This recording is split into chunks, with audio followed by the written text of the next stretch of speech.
The life force of your bond. A power like life itself.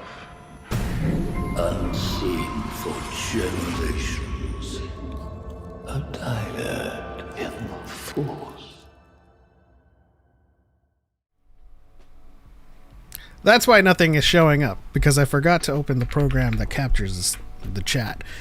Hello everyone, welcome to DYAD in the Force, episode 249, the one about the Force Awakens, 10th anniversary.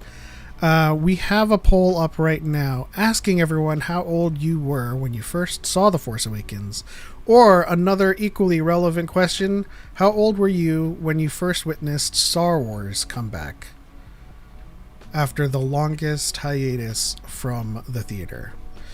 We are joined, of course, by... I don't know why Chase isn't here in the screen.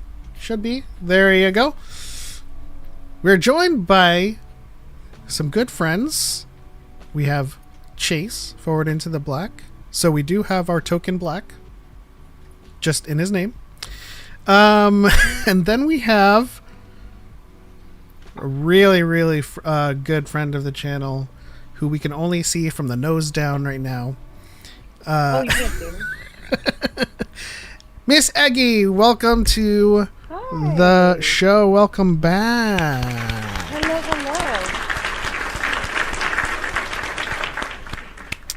So, of course... I was the first guest. Did you know that? You were. I was. You were a part of our, what is it called? Maiden Voyage? Mm-hmm. You are our maiden. Yes, I was. I was the maiden on the voyage. Yes, I was. And of course, Chase is here, taking the place of Choco, who is just taking care of business, grinding and hustling. Chase, how's it going? You know, not too bad. Just keeping busy myself, working, riding bikes, doing stuff, and it's hard to believe. 10 years ago, I was in a theater with my friend Roddy, and we watched episode 1 through 6 in a movie theater back to back, and then they escorted us into another movie theater, and we saw The Force Awakens. Nice. Wow. So, of course, our first segment is the mixer, but we have a lot planned for this episode, including a community prompt that I put out asking people to write a short story set in the Force Awakens timeline, and it was about 2 or 3 paragraphs. Like, really short. Like, give us your best attempt at a beginning, middle, and end in the shortest amount of time. So we'll be reading that as we go on. We also have The Force Awakens 10th anniversary Kahoot for everyone in the chat. All you monsters in the chat can participate in the Kahoot. See how well you know this movie. And then, of course, we hang out with everybody here, you know, just like we do. Is one of the questions, how does Rey beat Kylo Ren? That was the litmus test, and you should have received that 10 years ago. So, I'm just going to say, if you guys are here, if you're in the DYAD community, you've passed the litmus test, so everyone is qualified to take this Kahoot. But first, let's... Chase, why don't you introduce yourself for anyone, I don't know why they wouldn't, but anyone that doesn't know who you are. Sure. Yeah, I'm not much on the internet these days. I don't think my TikTok's even up anymore. But my name is Chase. I've been talking about Star Wars for a number of years now. My usernames typically are forward into the black, but yeah, been a lifelong Star Wars fan since I was a itty bitty baby, and here we are today. 30 something odd years later, talking about Star Wars still. Very nice. Welcome to the show, and thank you for stepping in as the co-host in Choco's stead. Shout out to Darth Angel for all of the likes on the TikTok side. Appreciate you rocking with us and always supporting us. Shout out to X-Core Gamer Skill in the chat, who says, who went with no for their favorite moment in The Force Awakens in my initial poll. The Spider Guy, Ryan DePaul. DePaul says, Eggy! Oh, DePaul, how is he? How are you? You know what? Oh, I love DePaul. Shout out to DePaul. Shout out to DePaul. I am going to fix the cameras, so that we can see more of Eggy. Okay, I'm sorry, I'm on my phone. It's totally fine, man. It's totally fine. Totally fine. The only time I stream anything is when I'm seeing you guys. It's when you invite me onto your show. So I'm a little technologically inept. I apologize. Let's see if that works. 1, 2, 3. That should work. We're all in frame, okay? right, guys? Okay. Shout out to Aaron Z127, celebrating the 10th anniversary of one of the most anticipated films of the 21st century. I'm, of course, talking Alvin and the Chipmunks, The Road Chip. Hey, That's yeah. pretty good. That's pretty good. we don't yuck other people's yums if that was your most anticipated. You know what? Power to you. But we are, of course, celebrating The Force Awakens 10th anniversary. The first time we were back in theaters for Star Wars after... When did the Clone Wars movie come out? 07? Was it 07? I think so. I think the show started in 08. And I think the movie was a year before, if I remember correctly. I didn't go see the Clone Wars movie in the theater. I recently watched the Clone Wars movie for the first time, like, a year ago. Yeah. So if you have seen the Clone Wars movie in theaters, it would have been 8 years. For the rest of us, it would have been 14 years, I believe. 10? 05 was... Oh, was it? Revenge of the Because Sith. Phantom was 99, and then 03 Attack... was... Okay. 02 or 03 for Attack of Clones, then 05 for Revenge of the Sith. Jedi to Phantom Menace, I think it's the longest stretch. Yeah. Because that's 14 years. 02 was Attack of the Clones for sure. It was a long stretch from the OT to the prequels, but I think we all kind of knew in the back of our minds, especially since, like, it was still very new to us. That The special editions did have theatrical releases in 97, so on a technicality. But we all knew that something was brewing, you know? Yeah. And after Revenge of the Sith, with the Clone Wars series kind of being the last thing we saw of Star Wars, we kind of resigned ourselves to being like, we might not see another, like, movie from George, you know? And then everybody, you know, was... I can't say everyone was excited, but there was excitement around the selling of Lucasfilm. Vipers 2 super chatted 2.65 Ramans. Where were you guys for the first foot trailer? I was in this space right here. Oh. Some things never change. I was at my parents' house, if I remember correctly, Same. visiting, and because I was living in Atlanta at the time, I was visiting my parents' house, and the guy I went to go see The Force Awakens with texted me. He's like, "Did you see it? Did you see it?" I was like, "Buddy, what?" Yeah. And I saw it on my phone first, which is not the way to watch that trailer. But oh man, I watched it and I was like about to cry. That's how I feel when we're like that piano and then Han and Leia's theme coming in, like, yeah, that's how I feel about when we're like at cons or sellies, Cause like when you don't get to make it to like main stage panels, or when something releases and you're in line, you're like, oh, I have to watch this on my phone. Yeah. You know. I was at my parents too. I watched it on their big PC that my dad had for some reason. So at least I got to see it on a big screen, and it like, dude, it was great, man. I remember. I've watched it a lot. I kept rewatching that trailer. Because that was was like so our fun. only Star Wars for a long time. Yeah. Yes, it I was. wasn't a Clone Wars person, so like I had seen some of the episodes on Cartoon Network. I decided it really wasn't for me. I liked the Genndy Tartakovsky one I had watched, and I had liked it, but that was still pre Revenge of the Sith. Yep. I mean, at that time, I mean, I remember like it was what 2013, 2014 when that trailer dropped, and I was still fighting with people defending the prequels at that time. Addendum to that question. Aside from like the overall elation or catharsis of just seeing Star Wars again, what was the one moment in the trailer that made you like extra giddy? I think you Probably like Kylo's lightsaber. Kylo's lightsaber. Chase, I think your mic died.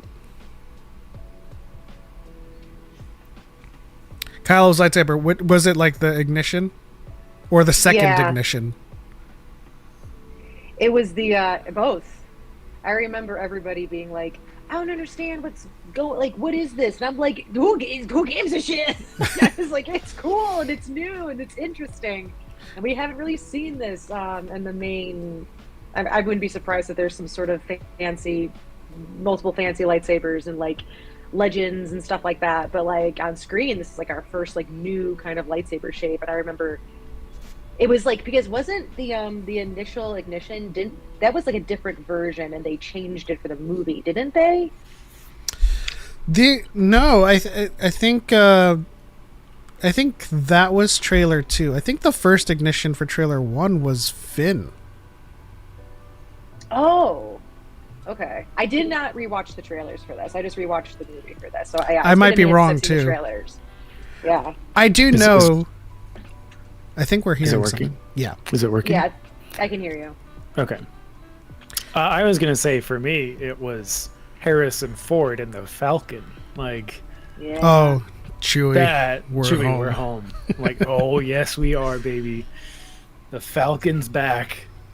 See, I have a different answer, and I thought that would have been yours, Chase. But to add on to Eggy's answer, that first stomp and ignition was kind of like oh yeah, we're back. But the real giddy moment was when the second ignition, because that moment was like, holy crap, what is going on? Like, because there was the handguards ignited, and that's something I didn't expect.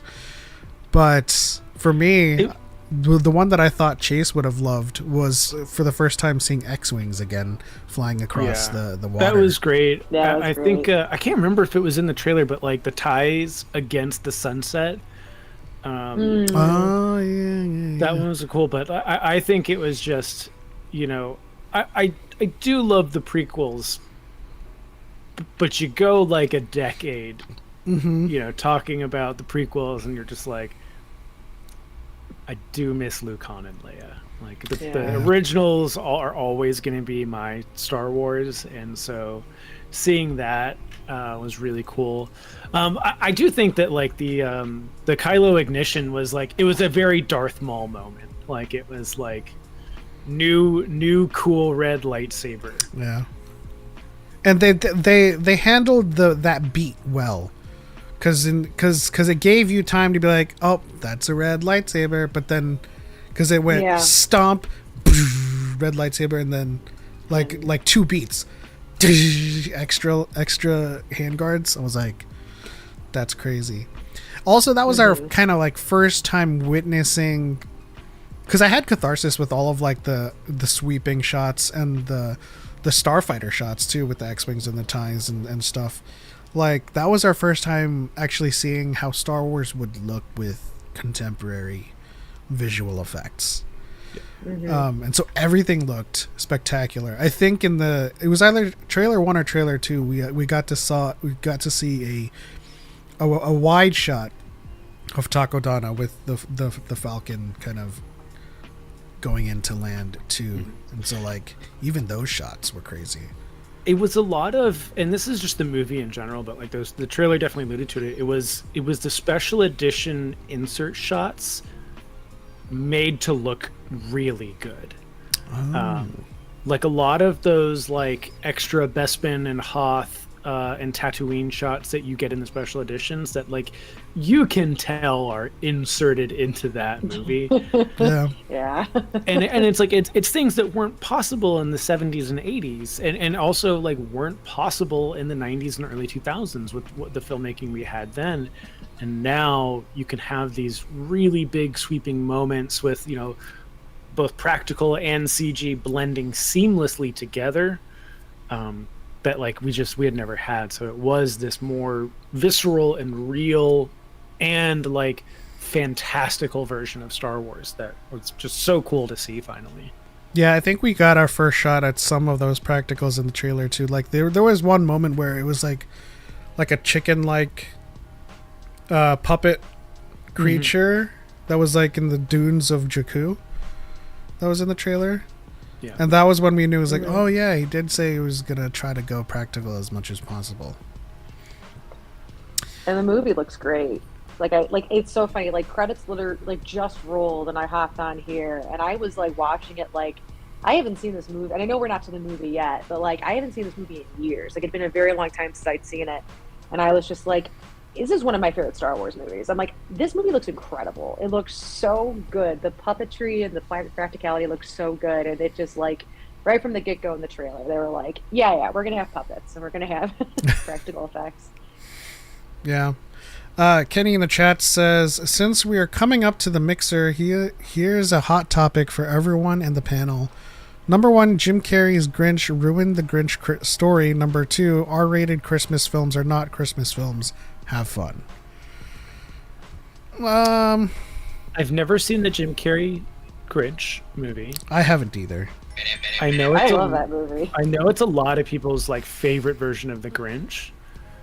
R-rated movies not being Christmas movies, that is I completely blasphemously wrong. Yeah, Number one, Die Hard's a Christmas movie. Yeah, I feel like a Christmas film doesn't need to be a family film. It just needs to be a Christmas film. Like Terrifier 3 is a Christmas film. Like through and through. It's yeah. Krampus. Black Christmas. Silent Night, stuff like that. Like Violent these Night. Are all, Yeah, Silent Night, Deadly Night, Black Christmas, Black Xmas, which is the remake, which is also I like it. Oh yeah, there's tons of rated R Christmas movies. Oh my gosh, this is so unrelated. Whenever you guys are free, I have a movie to show you. Is it really weird? It's so strange. It's so strange, and it's so unaware of how gay it is. It's called Let's fucking go! Bigfoot versus DB Cooper. Okay. I'm like, It's so awful. good. I can't wait. It's so good. that title alone is strange enough. It's like Cocaine Bear or something. It's not to derail this. I'm sorry. It's about there's a true story of a man who got on a plane and basically said, "I have a bomb," and he was like, "You're going." He was taking off from Seattle, and he was like, "You're going to fly me to Mexico," like on a commercial airliner. He's like, "If you don't fly me to Mexico, and give me a parachute, I will blow this plane up." And he got all this money and a parachute and jumped out of the plane into Mexico and was never found again. So someone made a very homoerotic movie about DB Cooper's kind of in it, and it's like, oh yeah, and Bigfoot's in it too. Is it like a horror movie? Is it like a drama? What is this? It's DB Cooper versus Bigfoot. That is the genre of movie that it is. It is what it is, you know. Shout out to Blaze Faust In the TikTok side, Blanc Manga says, "Have you guys seen Bubba Hotep?" I haven't. Is that a? Parts of it. I've never watched the whole thing, but I watched parts of it. I haven't seen that. Haven't seen it either. Illy in the chat says, "For the record, I love the Clone Wars movie. I don't get the hate. There's no hate here. It's just that, I mean, especially going off of my own memory, it wasn't something that I had expected from George, like the animated style. And it's not something that I got like excited for to go to the theaters to watch. I mean, I did watch it, you know, as a Star Wars fan. So Yeah, Gendy's Clone Wars is still to this day my favorite piece of Star Wars animation. I'm like a ride or die for Gendy Tartakovsky. I love his work. I love his Clone Wars so much. But I love the other Clone Wars too. It's all great. And also, oh my God, I don't know if I told you guys this, but my dad, my sweet father, my retired father called me a couple months ago and he's like, "I'm watching this show called The Bad Batch and it's really good." And I'm like, what? Like, he has not seen the Clone Wars. He does not he's seen Star Wars, but in the way dads are like, "Yeah, I saw Star Wars." Okay. And he just like apparently jumped into the Bad Batch and he's like, "I love it. It's amazing." And I'm just like, "Do you know what's going on?" And he's like, "Yeah." Did you That's follow cool, up though. with? Did you follow up with Dad? If you love the Bad Batch, I have this website for you called AO3. No. I don't want to be cut out of the will. No, joking. No. Oh, my dad was so cute though. Yeah, he was completely enamored with it and adored it. I was like, wow, I wasn't expecting that. So he loves That's that, and he cool. loves Andor. He loves Andor. It's hard not to. But it's like it's kind of like the proof that like it doesn't matter what, like, this is what I was saying back when like Ahsoka was on the I was about to say on TV. It's like when Ahsoka was streaming, a lot of people made some hubbub about like, you know, you have to do a lot of homework and you have to have watched Rebels to enjoy it, and you know. This goes to show, like, and I tell this story all the time. My brother hasn't seen a lick of Clone Wars. He's you know, just the movies, as a lot of fans are. And he watched Obi-Wan Kenobi. He watched Ahsoka, and he loved them both. And a lot of people, especially that crowd, love to like make this huge noise about being true fans and like. The requirements that is necessary for you to enjoy something, and like No, pish posh. Yeah, the only people who I know who say that you have to watch Rebels to enjoy Ahsoka are people who've seen Rebels. exactly. Yeah, we create our own problems. I've talked to like my dad's the same way. Like he only watches live action. He's not into the cartoons. He's not into animation. That's not his style. He watched Ahsoka and loved it. And you know, he would ask me. He's like, "I'm assuming these aren't new characters." And I was like, "They're absolutely not new characters." That was to him. Rosario Dawson is Ahsoka to him because he watched The Mandalorian, and that he's like, "Oh." And it was the thing. It's the thing that I've always said. It's like when he watched The Mandalorian and Book of Boba Fett, and he's like, I remember like when Luke and Ahsoka are together in Book of Boba Fett, and he was like, he said to me, he's like, "Yeah, I really need to rewatch those prequels. I don't remember Anakin having a pupil." And I was like, "Oh, Oh. So he doesn't until he does, yeah, and then he doesn't again." But that's what I love about those fans is that they aren't as like argumentative about things, because that was a question that my brother had. I was like, "Who's Ahsoka?" It's like Anakin's Padawan. He was like, "He had a Padawan?" And I was like, "Yep." And he's like, "Oh, okay." Whereas like a fan would be like, "That doesn't make sense because she wasn't in the prequels." Like, no, like he just accepted it. Like that's how things are now, you know. My husband loves Ahsoka, so we watched like, and I was never a big Rebels fan, so I didn't finish it. And we watched Ahsoka, and I was like, yeah, I got it. Like, it's not, and he loves Ahsoka, so he was like, oh yeah, I want to watch it. And I was like, okay, sure. And so he really liked it, and yeah, it was. I thought Ahsoka was fine. Like, I was like, it's okay. Like, but he really enjoyed it. I was a big. I really liked the Kenobi show, and I loved the Acolyte. So those were kind of like my kind of favorite things that had come out recently in terms of the television that they've had streaming. Yeah. Let's see. Aaron Z says, didn't see the prequels in theaters, but I did see the Clone Wars movie in theaters. Okay, like I said, there's some people that saw it in the theaters. Everybody comes to this franchise at different points. That's what makes it really fun. I know. I mean, we all mutually know people, but I've met a lot of people, even outside of like social media, like their first Star Wars was The Force Awakens, and that's how they got into it. And it's like, yeah, Force Awakens was it for me. Yeah. As evidenced by our poll, our poll is split. We have 33% 0 to 15, 33% 16 to 30, and of course the rest, 33%. So yeah, like we have some people in the chat and on the poll that was their first Star Wars. Also, thank you to Connor Vipers too for the ramen drop as well, and that question about the trailer. What were you saying, Aggie? No, I was just gonna say, like, I'm pumped to talk about this movie because, like, I had almost forgotten just how much I love this movie, like how good it is.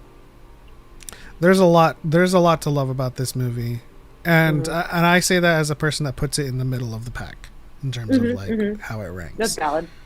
But like, this is what I love about this community, because we all have our, and I've said this in a video of mine as well. It's like, I don't particularly like Attack of the Clones, but if you want to talk about it, I'll talk about it. I'm not going to shut you down and be like, no, I don't like it. I love that movie. Attack of the Clones was always bottom for me until I started talking to more people about Attack of the Clones, because I think the one thing, like, this was my experience, is growing up enjoying the prequels and having essentially the rest of the world not enjoying the prequels. Like, I didn't really have anyone to talk about Attack of the Clones, so I never had that perspective of like someone who like genuinely liked it. So like talking to more and more people, basically because of TikTok in this community, it's like, oh, I do have a broader appreciation for Attack of the Clones. I will say the internet and the dude bros and the chuds have ruined Revenge of the Sith for me. So Revenge of the Sith falls pretty low for me. Like I am now the for me, the prequels get worse as they go along is my way of explaining it. It's like Attack of the Clones is the solid middle point of the prequels, and Revenge of the Sith is honestly terrible. For the longest time, like, so the way I treat my ranking is like the best of each trilogy, the middle of each trilogy, and the lowest. And for the longest time, Revenge of was it was skating by with nostalgia. And then and then we made videos about it. Me and Choco, we went to see it when it came back to theaters. And we were like, this movie's kind of worse than I thought it was. It's not good. I don't mean to be harsh. Yeah. I don't mean to be harsh about it. Like, I love the movie. I will watch it any day of the week. I was not the only person. I know, like, you, like, that was definitely the takeaway, I think, from a lot of people, like, rewatching it or watching it for the first time in theater. And they're like, oh, yeah, this was such a good final act for a movie. Well, that's the thing. I think most of my high points of Revenge of comes at Order 66, and like at the height of that narrative. The final act of the film is really good. The beginning, I was like, this is a slog. It's rough. It's a rough. But you guys, I have the Revenge of the Sith novelization anniversary edition.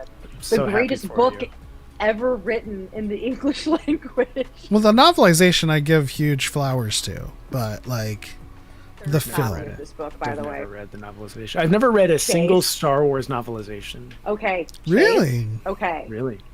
So, I don't like novelizations, typically. I'm not a big novelization fan of, like, anything. I just think they're kind of silly. I'm like, yeah, like, when I read a novelization, I like, seen it. yeah, I seen it. I'm like, yeah, that happened in the movie that I watched. I don't really know what the heck we're doing here. This is on another level, dude. Like, this is on another level. I've heard that. I am not saying that it's not a bad book or like that. Like I have so many books I need to read in general. I know. I'm not I looking get you. to. But This no, is my favorite Star Wars book, but yeah.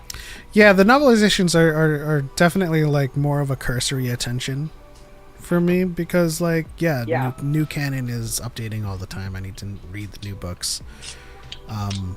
And it's kind of like I want some extra details here, so I'll read the Rise of Skywalker novelization or something, or the Last Jedi.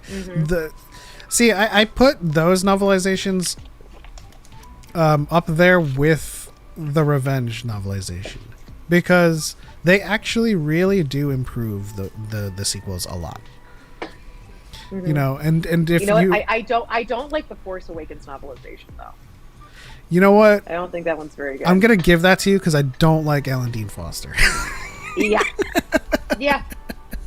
I got about halfway through it and I was like, I don't know if this man saw the movie. I don't know what he's talking about here. Yeah, his prose is like, this is what I want to happen. You know, it's but like The Last Jedi and The Rise of Skywalker, in particular the Rise of Skywalker, really improves the movie. And I highly suggest if anybody has like issues with the sequels in any way to give the novelizations a shot, because they do have a lot of extra context, a lot of cut for time stuff that really puts things into perspective. I have seen on social media, on things like Blue Sky, I've seen tweets, I've seen Instagram threads, and like Reddit posts because of the 10th anniversary of Force Awakens. And I know that for a lot of people, like Force Awakens is the favorable of the sequel trilogy. But I have been slowly seeing it from strangers, not from like anyone that like we know, just like, yeah, it's the 10th anniversary. I figured I'd watch Force Awakens. It's really good. Yeah. I've seen a couple of like, yeah, I just rewatched the sequel trilogy and I thought, you know, it's like, it's the same thing with the prequel trilogy. It's like, happening, it's happening again. It's like, it's happening, Chase. I remember specifically the Jedi Council on Collider, like in the road to Force Awakens, we're like, okay, we're going to rewatch the originals because we love them. And we'll watch those stinker prequel movies. Well, these are pretty good. I like these. These aren't as bad as I remember. And I'm like, yeah, they aren't. Yeah. See, the way that I see it, specifically for me, is the Force Awakens is middling, not by any measure of like reductiveness. It is simply like there are other movies that I put above it in terms of enjoyment, and so like, whenever I look at The Force Awakens, I can't really point to a lot of criticisms that would make it any worse than, you know, any movie that is middling for me. Mm-hmm. There's a lot to love in The Force Awakens. Of course, I do understand the criticisms of like rehashed and it's like another A New Hope. But you know, there is legitimacy in, or validity in, kind of like treading the same ground to just kind of reestablish ourselves. There's a lot more to it that's different from A New Hope to give it credit for than there is similar to it. Yep, it follows similar beats. I think that's what people like. Goes down the path of, but you can't like, see a desert planet and be like, it's the same as Tatooine. It's like, it's not. You know? Tatooine and Jakku are wildly different. Well, as we all know, though, in Star Wars, we got 3 kinds of planets. We have desert, snow, and forest. Okay? That's it. Those are the planets that we have. That's all George had room for in his head. No, we have other planets too, but I do. Oh, think yeah. it's There's fun. Cloud. You forgot Cloud. Cloud, and Island. But now, Island is good. but now we I love have And Fire. we have Lightning And Planet. Fire. We have Niamos, our spring break You know, planet. It's better. It's so much better when the planets are just the Planeteers, assembling. It's just so much more simple that way. We also have Belsavis, Skeletons. which we didn't see too much of, but we have Narkina, which is our prison planet. That's Island. That's Island. Yeah. It's Island. So and also we have city, just city. City's Big good. city, yes. Mhm. Planet that is only city. Only one environment per planet, says George. the galaxy has only yeah. gotten larger. It has, yeah. It's and you know what? If we're can I heap some praise on the Force Awakens now? Is now a good time? Sure. So, in my personal opinion, this is the Force Awakens and where would I place it in my ranking? I don't know. Maybe I'd place it number 3 or 4. Maybe I really love this movie. Maybe 5. I'm not. It depends. But I think that it is by a country mile the best paced Star Wars film. Yeah. In terms of pacing, this thing moves so well. It moves quick, but it's not rushed. That was my problem with like The Rise of Skywalker. One of my problems with The Rise of Skywalker is that movie moved so quickly that I was like, I don't know what's going on. Like, slow down, like take a breath. The Force Awakens moves in a way where it's like you're like go. Now we're gonna stop and we're gonna reflect and like take a breath. Go. Now we're gonna stop. We're gonna take a breath. And I think that it is every time it cuts to a new scene in The Force Awakens, I'm invested. I'm like, yes, absolutely. Here we go. I am invested in everything, no matter who's on screen. The Last Jedi, which I love, it has the best A plot, I think, in all of Star Wars. But those B and C plots kind of struggle. So we'll be doing really cool Force stuff with Luke and Rey and Kylo and like, okay. And then we cut to Poe Dameron just not following orders. And I'm like, I don't really care about this. Like, I'm just like, can we like get back to like the other stuff? I think The Force Awakens is so, it's edited incredibly well. It's paced incredibly well. The cast is amazing. Everyone's acting is perfect, perfectly balanced. Music's incredible. The action set pieces are great, man. They are great. The Millennium Falcon chase on Jakku is awesome. Like, I was watching it today, like, and I was like, oh my god! I was like, whoa, this is so good. I forgot how good this is. I think it's a great movie. Truly. I agree with you, but one of the things that I would also tack on there, and this was like watching it in the theater, that first time when you're just like, whoa. Oh, wow. Yeah, what's going on? Watching it the second time, the next day, obviously, was the thing that I had noticed immediately when watching it a second time was, oh my god, I believe everyone's emotions in this movie. Yes. Oh yeah. There is Acting is incredible. one line in the movie that I'm like, this feels out of place, this feels bad, and it's you got a boyfriend? From Finn. I think it's not a good line. I think it's out of place. I think it messes with their chemistry. We're talking 0.75 seconds of the film. Yeah. That is like, why did you do that? Everything else from start to finish, it's like, the way that this was acted, Harrison Ford's acting, Carrie Fisher and Adam Driver, Daisy Ridley, all of them. Like, when I thought this was Daisy Ridley's best performance amongst the sequels. I would go Rise of Skywalker, but I think that like when there are moments when characters are crying on screen, I genuinely feel like that character is showing the emotion, and it wasn't George Lucas going, "Okay, Natalie Portman, you're crying now." Yeah.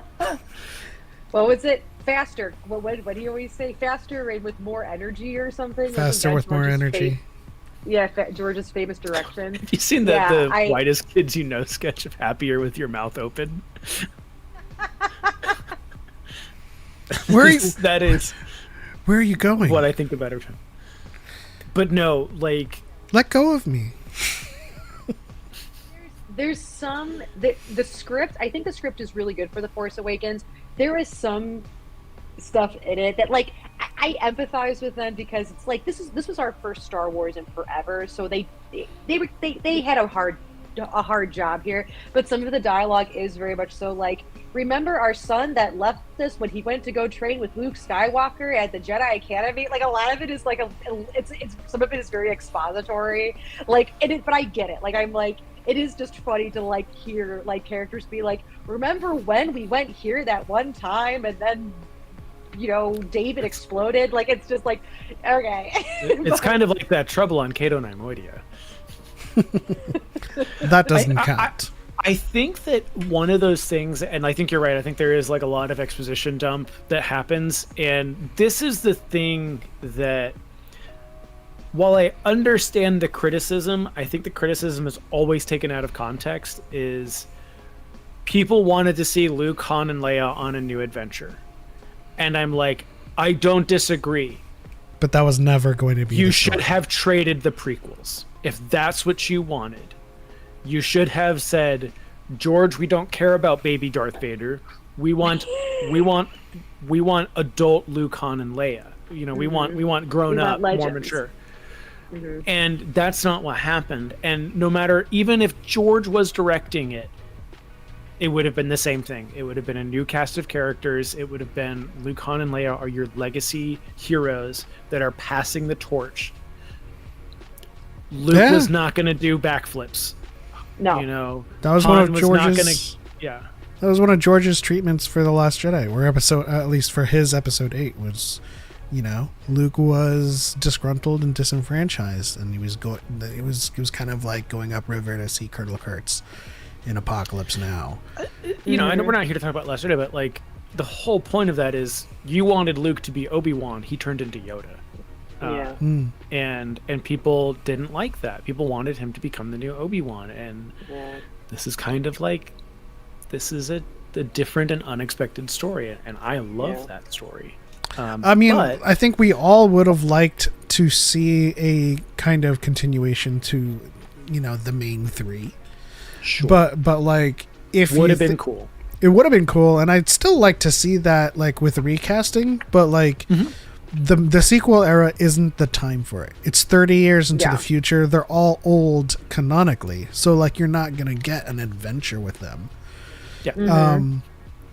And I always find it funny that not all of the criticisms, but some of the key criticisms of The Last Jedi are things that The Force Awakens set up.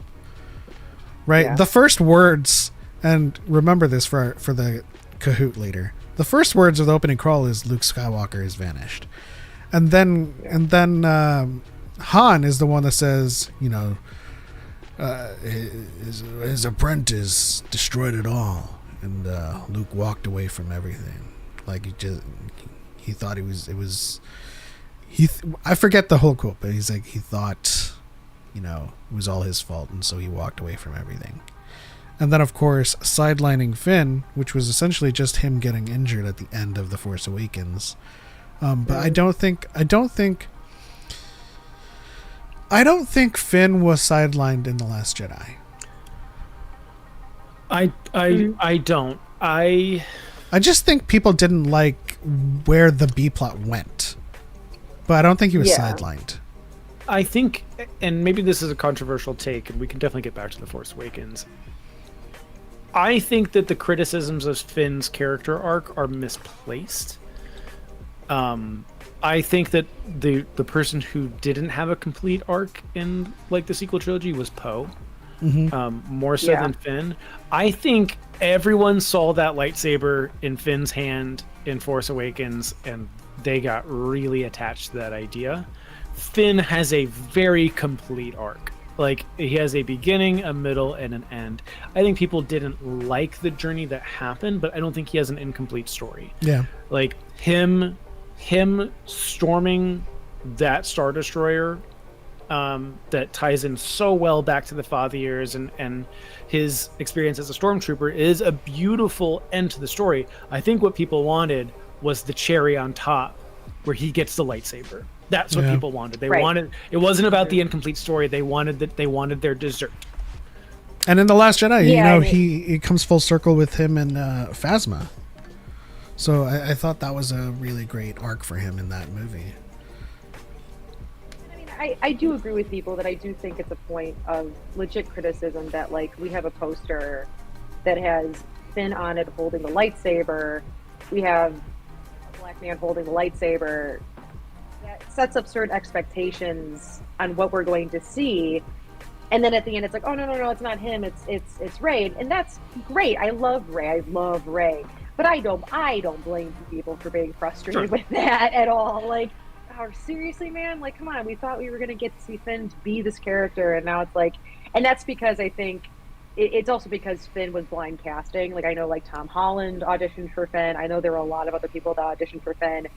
But once they cast a black man in that role, like, it, you know, if Tom Holland was cast as Finn, having him on the poster holding the lightsaber and then giving it to Rey is no notes. That's great. I love that. But when you cast John Boyega, you kind of need to start being a little bit more conscious on what you're putting out there in terms of marketing and what people are expecting.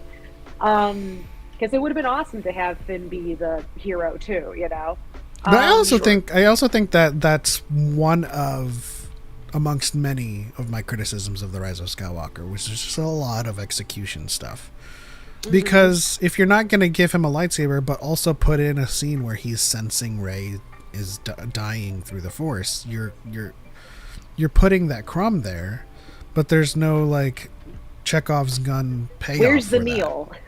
We don't want crumbs. We want a meal. Yeah. You know, like, yeah. I think this comes down to, and I think every trilogy has their faults, and for me personally, the sequel trilogy is missing certain fine details that not totally would have eliminated all the criticism, but would have alleviated a lot of it. I think if you imagine the sequel trilogy totally untouched, at least as far as Finn's perspective, and when Rey is burying the lightsabers on Tatooine at the Lars homestead, and you have that same interaction, and she ignites her lightsaber, and it's a double-bladed lightsaber. We never see the bottom of it. It's true. And she turns it off, and she goes back to a speeder, and you see Finn, and there is a lightsaber dangling from his hip. Boom. Yeah. You solved it. You solved it. And it's a fine detail that should have been in there. I won't take that away. But I still stand by. He has a complete arc. If you allow me, complete and well done arc. If you allow me to, like, cheese that up a little bit, like, when she ignites, Finn comes in with his, and Clash is like, "You ready to train?" And then the credits. I see. Okay, I would hate that. I still would have liked. I said cheese it up. I said cheese it up. I wouldn't have done that. Lactose intolerance right now. Okay. Illy in the chat said Finn had a lightsaber. No. This is just like, you know, we're kind of positing some possibilities. I just love Finn. Finn is one of my favorite characters, and John Boyega is so, like, I was talking to my husband about this. Every time he's in any movie, I always see it because I just think he's such a good actor. He has this incredible ability of having chemistry with whoever is on screen with him. And it's like, it can be romantic, adversarial, platonic, friendship, like whatever. It doesn't matter. He is electric with whoever he's with. Like, whether it's Han, or it's Rey, or it's Poe, or it's Phasma, there is just this kinetic energy that he puts out that is so fun to watch. He bounces off of people very well. I'm the same way with Daisy Ridley.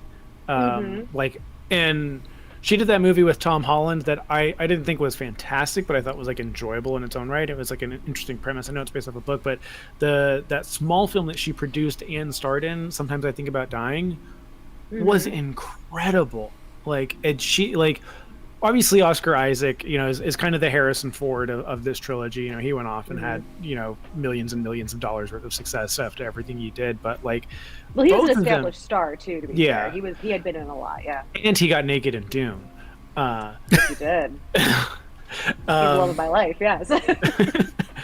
But Daisy Ridley, like it's one of those things, like when you see what she is capable of, same with John Boyega, and it's just like, it does make me really excited to see them return in some capacity, one way or the other. Whereas, and I don't mean this negatively, I'm glad that Hayden Christensen is getting the love and recognition he's getting now.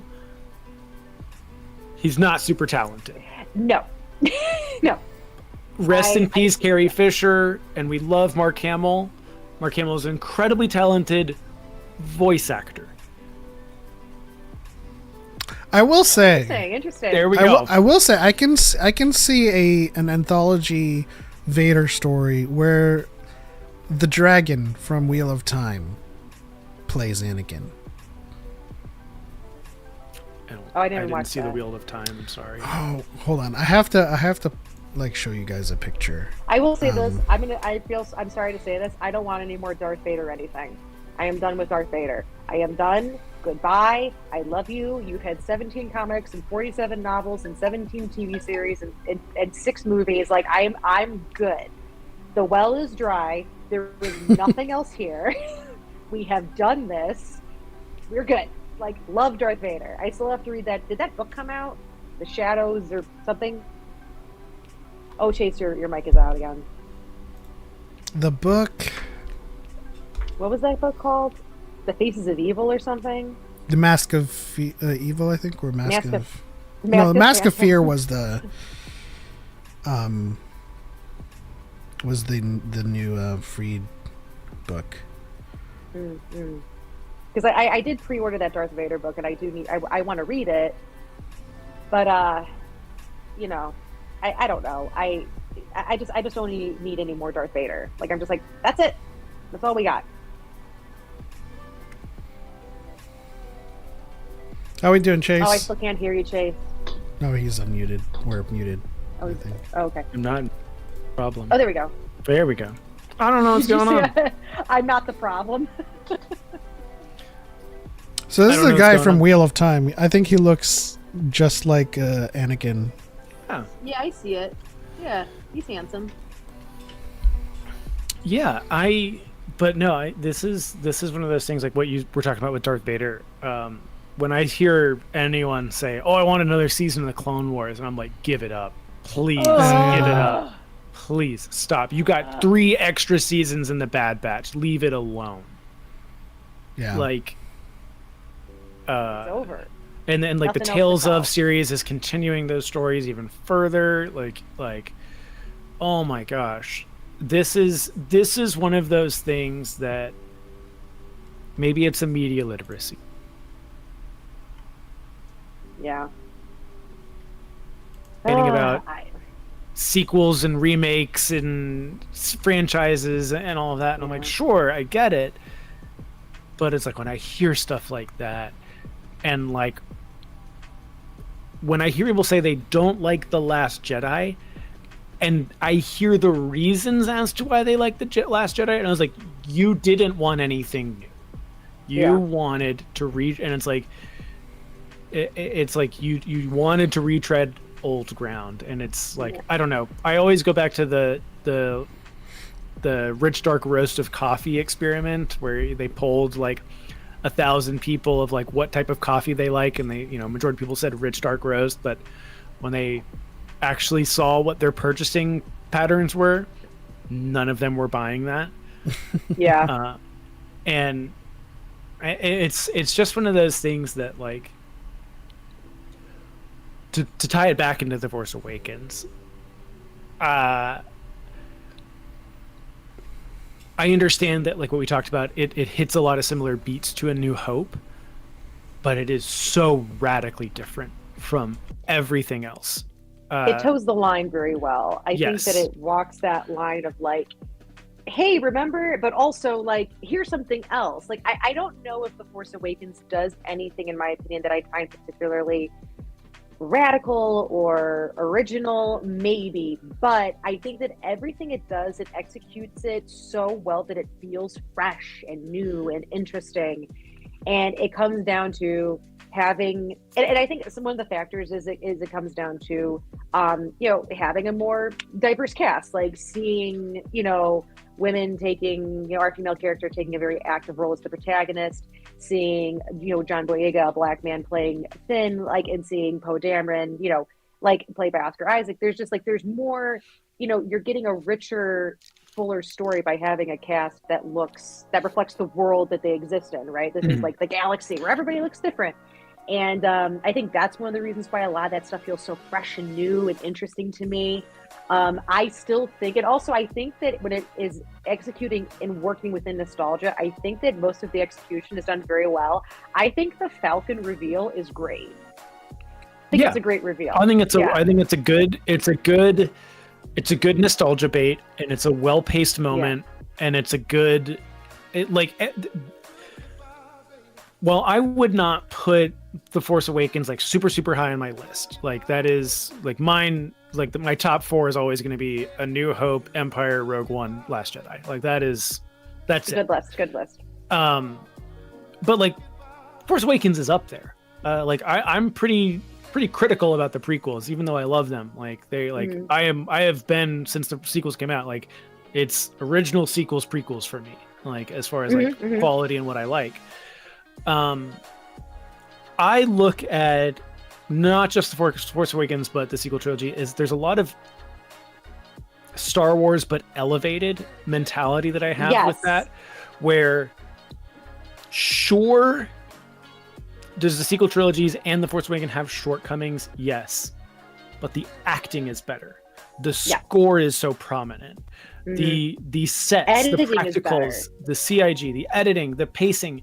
Yes, I think The Rise of Skywalker is paced poorly, but I think it's paced in a way that I'm just like, we're going so fast and you ended it. I want more. Like, give me more of that dopamine for the finale. I can make the argument that I think that The Rise of Skywalker is not a good finale for the saga. I think it's a good finale for the trilogy. I don't think, again, this is not a good bow tie to put on the Skywalker saga. And I love The Rise of Skywalker. But when I look at everything else, I look at the attention to detail in those movies. You look at like even the visual dictionaries and stuff like that, and like how much thought and care went into it. I do view the sequels as like, this is Star Wars, but elevated.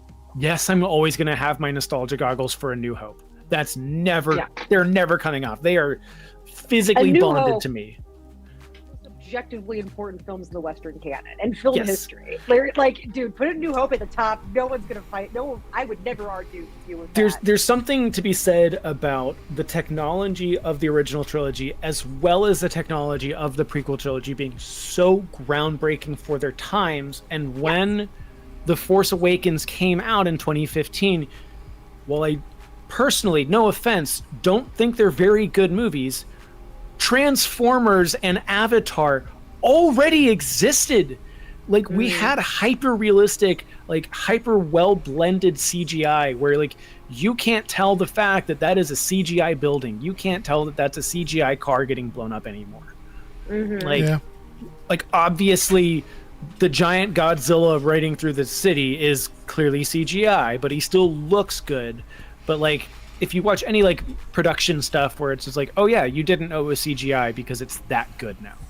Yeah. And this is when Force Awakens came out, is when we had already reached that point. Whereas, look, the pod race still holds up to this day. Like, it's a marvel of movie making magic. The same can be said for the trench run. The same that can be said for, well, like the speeder bike doesn't hold up super well. The AT-ATs don't hold up super well. But like, again, you put that up against any movie from the 70s and 80s, and it blows it out of the water. It blows it out of the water.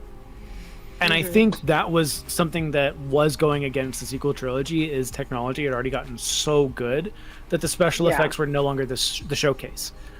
Right. Unkar Plutt looks amazing. You cannot tell me that Unkar Plutt does not look super, super natural even though he's part puppet, part costume, part CGI, and they did an incredible job with him.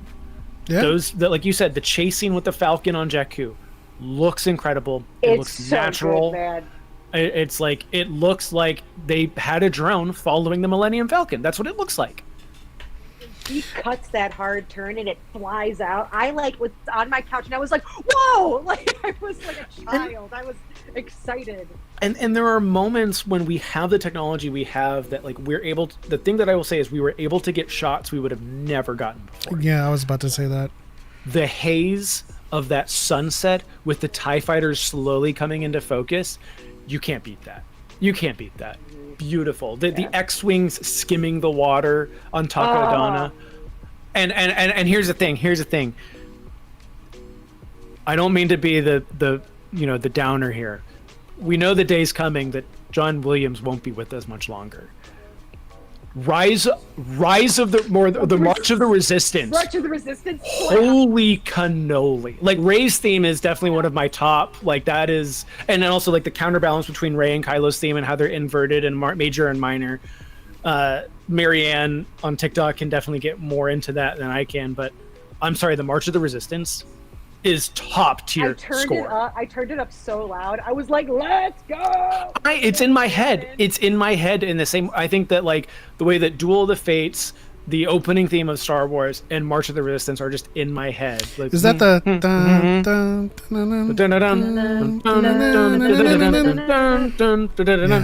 it's like, oh, That was So my good. workout. So and the thing is, good. like, it's a major, like, they did it in Solo, where they have the major theme of the Imperial March that sounds more uplifting when they hear it on like the monitors and stuff like that. You hear the I loved that. more Yeah. optimistic. The March of the Resistance has like those beats of the Imperial March, but like uplifting and courageous and no longer menacing. And it's like Patriotic. Yeah. yeah, and like Kylo's theme is incredible. Love like, Kylo's theme. and the way that they tie in Han and Leia's theme, throughout that movie. Yep. John Williams is the GOAT, man. He's the greatest to ever do it. I swear to God. 100%. I had that moment of acceptance just recently when I was rewatching Neverending Story, and I realized the voice of Falcor is 95 today. I was like, oh, he's still alive. He's still kicking. So there's gonna come a moment where our favorite luck dragon is going to join. I suppose the stars, if anything, really. Yeah. I was watching The Sandlot with my nieces, which was really fun because they like love that movie, and which is great, movie. right? Because it's like that's one that we grew up with. So I'm like, I'm just glad you guys are interested in this. I'm watching it with my nieces, and James Earl Jones comes out, and I was like, you know who that is? Yeah, and they were like, who? I'm like, that's the voice of Darth Vader. And they were like, what? Really? What? And I was like, yeah, he passed away. Like it's like those little, these voice actors, these voices that you just connect with so much. It's just, it's amazing. Oh man. But yeah, that March of the Resistance, dude, fucking slaps, man. That was on my workout playlist. Like I was like, let's go. Like it would always pump me up. And you hit and Chase, you hit on one of the things that I was going to mention too about like what the sequel trilogy brought to the table. The shots, the filming techniques, and the things that were enabled through the technology we have today. That we couldn't get obviously because in the older films, most of those shots with the starfighters were with models, and they had very rudimentary rigs to get those angles. But like you said, with it's almost like how you see like car chases today with like a rig with a GoPro that's attached to the car, and you can see the Falcon just flying from an angle we've never seen before. It's always been a very external angle. That didn't place you in a position to be a part of that flight. Yeah, it's not Force Awakens, but like there's the scene when the rebellion comes into Scarif in Rogue One, and you have those huge sweeping shots with like 1,000 ships in there. Yeah. And you do get those GoPro moments with like the X-wings and stuff like that, that really, really elevate just kind of that experience. And I think you have that moment in The Force Awakens that I think is so cool, is Poe going into that reactor core and, you know, hitting just pop, pop, pop, pop, pop, and then flying out, which is like a good mirror of earlier in the movie when he's doing it with all those TIE fighters. And you just see it from Finn's perspective, which is really cool. And it's like, oh, whoever that is, that's one hell of a pilot. And he doesn't know it's Poe, obviously. But yeah, it's like that is a continuous shot that is both practical and CGI, and with just blended super well together. That just was not possible, even with the prequels. It wasn't possible at the time. The other thing included with those shots is the Hosnian Cataclysm, because like even with the explosion of Alderaan, like it was just a canned explosion, and even today it gets people, because people are like, oh, isn't the Death Star supposed to be vaporized? Like, no, it's just how it looked back then. But like, I smell super chatted 2.66 ramens. Best The Force Awakens moments. Go. Top 3 even. Shout out to Ilian in the chat with a two pounds of ramen. Best Force Top Awakens moments.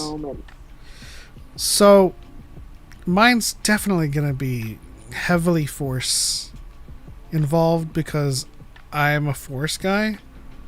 Mm-hmm. And this was one of my favorite moments with Daisy, because like I said earlier, I think this first movie was her best performance, simply because, and this isn't due to her performances being bad in the other movies, it's just this was the moment in the story where her character was the most innocent, and so there was a lot of room for her to display such a range of emotion.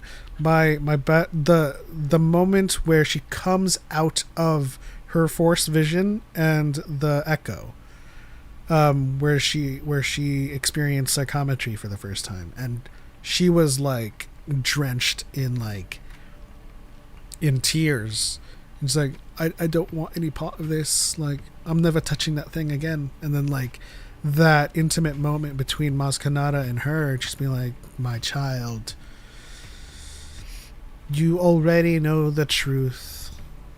Your parents, they're never coming back.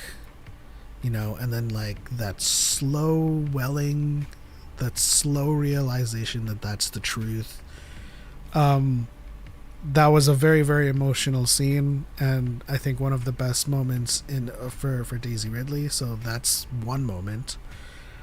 I'm gonna be repeating myself and repeating Chase here, because it's also a moment in the trailer, which was Han and Chewie boarding the Falcon for the first time and saying, we're home.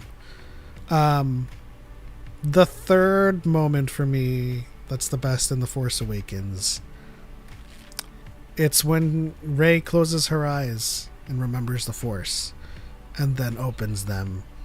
I like to think, this is headcanon, I like to think that in this moment it is either the words of Obi-Wan, because she heard Obi-Wan's voice in her Force vision, or the words of Maz Kanata. So it's either she closes her eyes and then Obi-Wan's voice goes, let go your conscious self and act on instinct. Or she closes her eyes and is like, close your eyes, feel it, the light, it's always been there. And then she opens her eyes and then like pushes Kylo back. So those are my three. Chase, do you want to go? Or I can go. Oh, you did. We can't hear you again. Let me see if I can fix He's that. like, I don't know what's going on. Say something? Is it working now? There we go. Yeah. I don't know. I'm literally not touching anything. Let me see. Let me test something really quickly. Say something. Okay. It's weird. Now say something. Can you hear me now?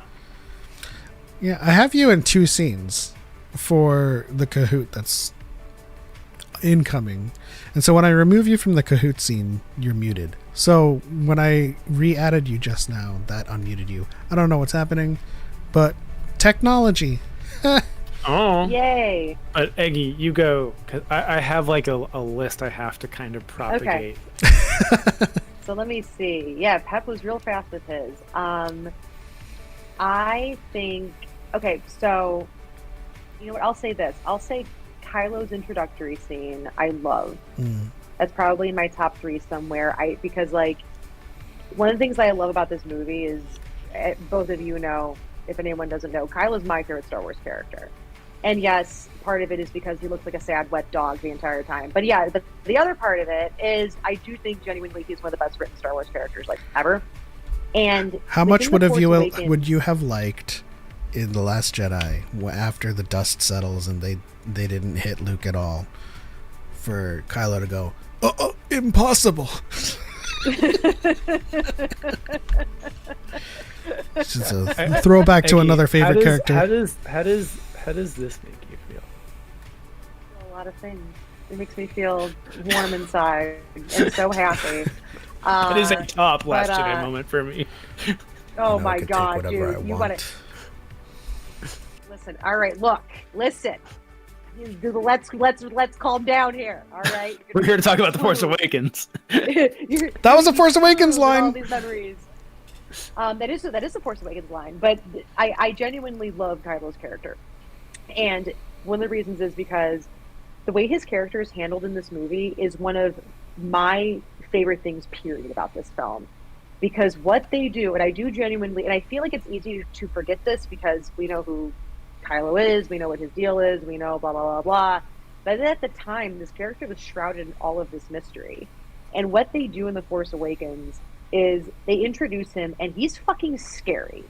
Kylo Ren is terrifying in his introductory scene. He gets off the ship, he's incredibly intimidating, he's very powerful. All of this imagery around him, all of these troops are obeying him and murdering this village. Like, they're killing, like, the most innocent people possible, right? Like, it is top-level evil and awfulness. That was the first time we had seen a blaster freeze, also. Exactly. That was He's good. freezing a blaster strike. It is so cool. He's so cool and scary, and who is this guy? And as the movie goes on, he gets more and more pathetic. He gets more and more clownish and bitchy, and like, it's so clear that he is not in control of anything. And in that, he and Rey's arcs actually mirror each other, because when we meet Rey, she's at like her quote unquote worst. She's like, you know, her most vulnerable, her most like terrified, at her worst. And as the movie goes on, she gets more and more in control and powerful. And as the movie goes on, he gets less and less and less.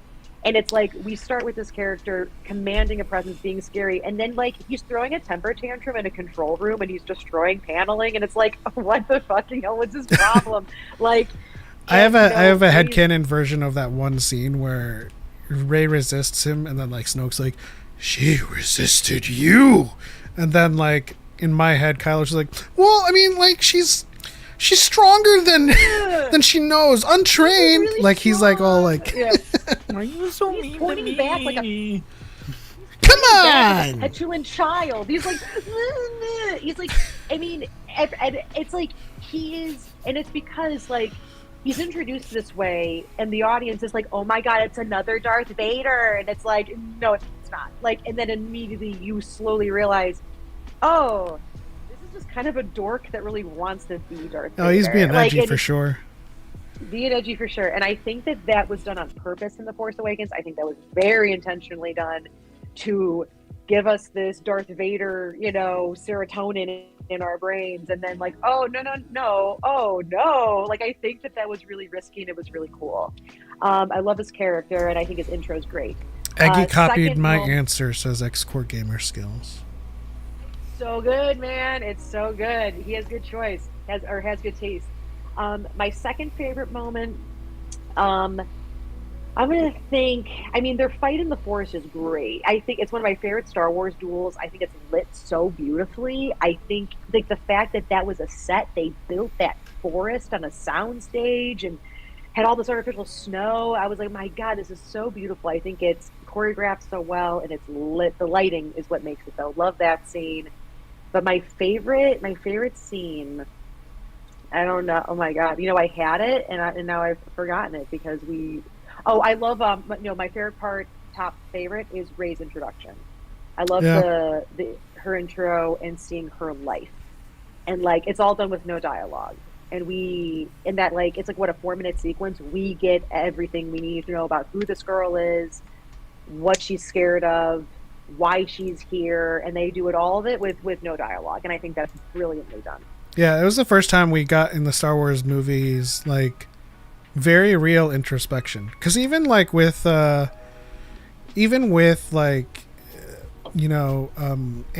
and Padme staring across the stars. Great scene. It was awesome. It's visually an introspective moment. Let me fix Chase. Before Star Wars, am I muted again? No, you're good now. Okay. Yeah, I was gonna say, like, that is such a rare thing in Star Wars that I can really only think of like that happening in Revenge of the Sith and then later in Force Awakens. Like, it doesn't really happen in the other movies. Yeah. But yeah. But even then with Revenge, it wasn't really introspective because like we had sounds of Palpatine like kind of like invading Anakin's thoughts and but like just like with what Eggy just said, like the intro with Rey was truly introspective, like silence. You were just left there wondering, what is this character all about? She's like scratching the wall, getting her portion bread ready, and just like, this is her life. Yeah, and it's like the shot of her scratching the mark into the ship's side, and like it's a very wide shot. You see how long she's been here, and it's just like oh my God, this girl, like, and this is her life and this is her day, and that she's not making any money. She's working for food. This is essentially Luffy in the labor camp in Wano. It's you do enough labor and here's your food, here's your portion. And she's not making any money. She can't leave. And it's just like her scrubbing her piece and then looking over at the old woman. Like, it's so simple. It's not like this isn't revolutionary or anything like that. It's so simple, but it just does everything it's supposed to do. And, and it's like, dude, it's like the entire time you're like, girl, you gotta get out of here. Like, you gotta find a way off this place. That brings us to like, it's like, I have to get back to Jakku. And to Chase's favorite block of dialogue. It's like, why does everyone want to go back to Jakku? You got a boyfriend? You got a cute boyfriend? John Boyega sells it though for me because I just think he's just so good. It's a bad line, but he's so good. For a line I dislike, it's not like it's delivered poorly. No, it's very, very incredibly well delivered, yeah. But before we get to Chase's moments, Chase's, yeah. I do want to comment on Jameson Horton, who says Rey's intro felt very Nausicaa to me, and I've been saying this for the longest time. The sequel trilogy is Nausicaa. Yeah. We have the beginning with Nausicaa, and we know, if anyone's seen Nausicaa, we know that she comes from a family. But also like her beginning with the scavenging and stuff like that, and it's like the sand like atmosphere, but towards the middle of the movie, she seeks out the help of someone who used to be a former knight, Luke. Her healing the snake and taking that kind of approach towards that conflict is kind of like her Nausicaa realizing that I forget what they were called, but those insects, like taking a protective stance against the insects and the revival of that world. It's very, very much sequel trilogy is Nausicaa coded for sure. But Chase, your moments. Okay, I'm going to be so insufferable right now. I'm going to make it very quick. I'm going to do 3 hell yeah, we're back at Star Wars moments, and then 3 oh god, we're back at Star Wars moments. So the hell yes. The hell yes. Kylo freezing that blaster bolt in the first 5 minutes of the film. Are you serious? Holy crap. Incredible. The Battle of Takodana. And then the lightsaber jiggling in the sand as Kylo is reaching for it, and it flings into Rey's hand. Like, oh, hell yeah. We're right past him. Before that moment has an additive effect, because as you explore the lore and you start to appreciate the narrative symbolism with the added comics and stuff, and just as you do as a Star Wars fan, you just kind of like think more and more about it. It's like that was the moment where the lightsaber saw the light from Kylo or Ben. That existed in Rey, and it did go to Ben, but Rey represented Ben's light at that moment. So it wasn't even like Rey overpowered Ben. It was like, nah. The lightsaber was like, nah. Like, I see you over here. I don't know. I don't get this Kylo yet. situation. I'm gonna hang out with you. You look like you're not gonna beat me up. No, I love that. And with the Force theme, like as soon as it enters a hand, you hear the Force theme, and it's like, oh, it's beautiful. Oh god, this movie is doing something for me. Is kind of like what you were saying with her Rey's intro, but specifically her putting on the Rebel flight helmet has always just stuck with me. The moment where she is flying in the Falcon with Han and they get to Takodana, and she just looks out and says, I didn't know there was this much green in the whole galaxy. I'm like, baby girl. Some people don't get to see anything, honestly. And the thing that, like, okay, number one, as soon as a long time ago in a galaxy far, far away, like, waterworks started in the theaters when that happened. The thing that hit me that I just wasn't expecting was after the fight scene with Kylo, Finn, and Rey in the forest, watching the Falcon take off without Han Solo. I was bawling in the theater after that happened. I will throw an honorable mention, but it's more applicable to the sequel trilogy, is whenever Rey sees BB-8, she checks his antennas and fixes them and makes sure they're straight. And I'm like... multiple times. No, it's every movie she does it. Like whenever they're like separated for a little bit and they get back, she like it happens in like, The Last Jedi, where she just like, nothing bad had happened, but she hadn't seen him in a minute, and he rolls up to her. She kneels down to him, gets on his level, makes sure everything is straight, and like kind of dusts him off a little bit. And it's just like, she's the most caring protagonist like we've ever had. Like I love every single one of those interactions that she has with BB-8. Yeah. BB-8 also is just like the most adorable thing that ever was created. Okay. Is that a thumbs up or a middle finger? I think it's a thumbs up. He's clearly matching energy. I mean, BB-8 can be petty, but he's very petty. That is my gay son. Listen, I'm joking. That is my baby. No, like, listen, I know that everyone loves Baby Yoda. Grogu's great. We love Grogu. He's adorable. I think BB-8 is way fucking cuter. I love BB-8. Oh, for sure. His little beeps and boops when she is like, all right, you can come back with me. And he's like, Rear! And he's like so excited, and he wiggles because he'll wiggle when he's excited. I'm like, it's so cute. Oh, I mean, especially when Rey is asking for the location of the Resistance base, and like Finn is like, please, and he's like, yeah. The sound of the head turn, the sound editing and the sound work in the movie is so good. Yeah, when he's like, it's so funny. It's such good comedy. To maybe pivot away, I would also say something that just really stuck with me in that movie was Hux's speech. That is, I mean, it's terrifying, but it's also scary. Those types of speeches live with changing times for sure. Yeah, Domhnall Gleeson really just crushed it. I'd only known him in the Black Mirror too. Harry Potter. I knew he was one of the Harry Potter guys. That's true. But I'm not a Harry Potter person, but I was like, oh, he is one of the Harry Potter like redheaded brothers. Ron's And- brother, I think, is who he is. I think his name is Charlie. Also, like, Domhnall Gleeson is the king of, like, I've seen him in a million movies. But the thing about it is that, like, I'll be watching a movie and we'll get 45 minutes in and he'll just show up. And I'd be like, oh, it's Domhnall Gleeson.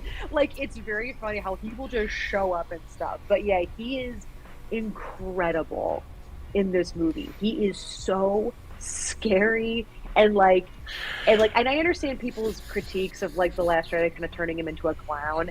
But at the same time, like, I think I see what Rian Johnson was doing there. I think, like, it's like, yeah, he's so scary in The Force Awakens, but, like, this is a fascist and they're clowns. And then He's you go to the next pulling film, back the clown. curtain for me. Yeah. I don't find it as troublesome, I think, as some people. I don't like where Hux's story goes in The Rise of Skywalker, where he's a Me spy. neither. And it's like I think it follows a narrative. I think it is this end to a bitter rivalry with Kylo Ren that you do see from The Force Awakens onward. It's just the execution, really, for me personally. Yeah. I'm the spy, rushed. to me, is a worse line than somehow Palpatine returns, in my opinion.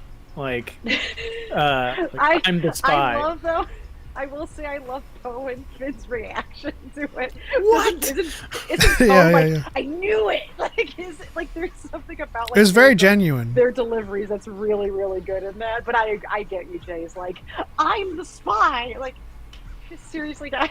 Like, okay, I guess.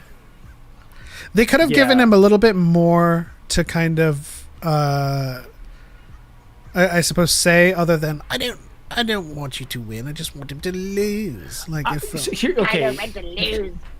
If I had it my way, like I wouldn't even have to change the sequence of events. If he just shot that guy in cold blood and, like, let Finn and Poe piece that together, you know, right then and there, and then just said, you know, and kind of switched back to that Force Awakens, like, evil fascist, and it's like, it's not about letting the Resistance win, it's about making sure that Kylo Ren dies. Like, that would have, like, right there, you changed his character completely in that movie. And again, it's these small details. It's not these sweeping issues. It's not lack of planning or any of this. It's just these small details that I think could have been better. And then when I compare that to things like the prequel trilogy, where there are huge issues, I'm like, I like the sequels more. Yeah, everyone is a bit I suppose everyone exacerbates the issues. Everything is making mountains out of molehills in the sequel trilogy with their critiques. Let's extend this discussion though. What is the best line from Force Awakens? I see a lot of people talking about their favorite lines in the chat. Illy was talking about Rey's. The actual line is Finn points to the Falcon and she says, "That ship's garbage." And then when everything else explodes, she's like, "The garbage will do." I also adore Daisy Ridley's accent. I love her accent too. But the best line, or at least your favorite line, your most favorite line in The Force Awakens. Oh, there's good ones. There's a lot. There's a lot. There's a lot. I like I said, I didn't know there was so much green in the entire galaxy. I love that line. You will never be as good as Darth. You'll never be Darth Vader to Kylo Ren, just like snapping at him. X-Core says, when Han says, "It's all true, the Force, the Jedi, all of it." Yep. 20 viewers. Let's go. They're all here for Aggie. I'm just kidding. I would say I know what I have to do, but I don't know if I have the strength to do it. That's a powerful one. Because what does he mean by that? You know, like when you first watched it, you're like, does he mean he doesn't know if he has the strength to come back or kill you? You know? I think it's a very. He doesn't even know at that point, you know. I think there's so many things going on with him. Mine's got to be you live long enough and you see the same eyes. Yes. You see the same eyes in different people. I think Yeah. that's my favorite, like, sincere line. Some of my favorite lines, though, like, this is a kind of a different conversation, but this is my favorite Han Solo by a country mile. I like Solo a lot. Like, I think Solo is a really, really cute movie. Harrison Ford, obviously, in the originals is legendary. He's incredible. But this is my favorite Han Solo. Grumpy old man Han Solo that's burned every bridge he's ever built, like, is so funny.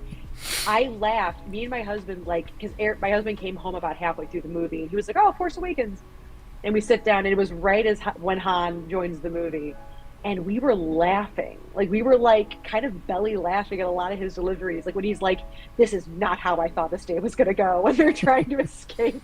Like, he's just, like, so tired and so grumpy and so, like, God damn it. Like, That's not like, how the Force works. It's so good. And then he's like, "Oh, you're cold?" to Chewie when Chewie's complaining. His and Chewie's banter's really good in this. And how him and John Boyega are incredible together. You know, when he's like, "Listen, Solo," and he's like, "You just call me Solo? Like, kid, what the hell are we doing?" I'm a big he calls deal. him Big Deal. Okay, all big right, deal. Big Deal. Sure, Big Deal. It's really, I love Harrison Ford's performance in this. I think he has some of my favorite line readings. And lastly, I'll say, I love Adam Driver's delivery on when he says, "I'm being torn apart." It's really good. It's really desperate.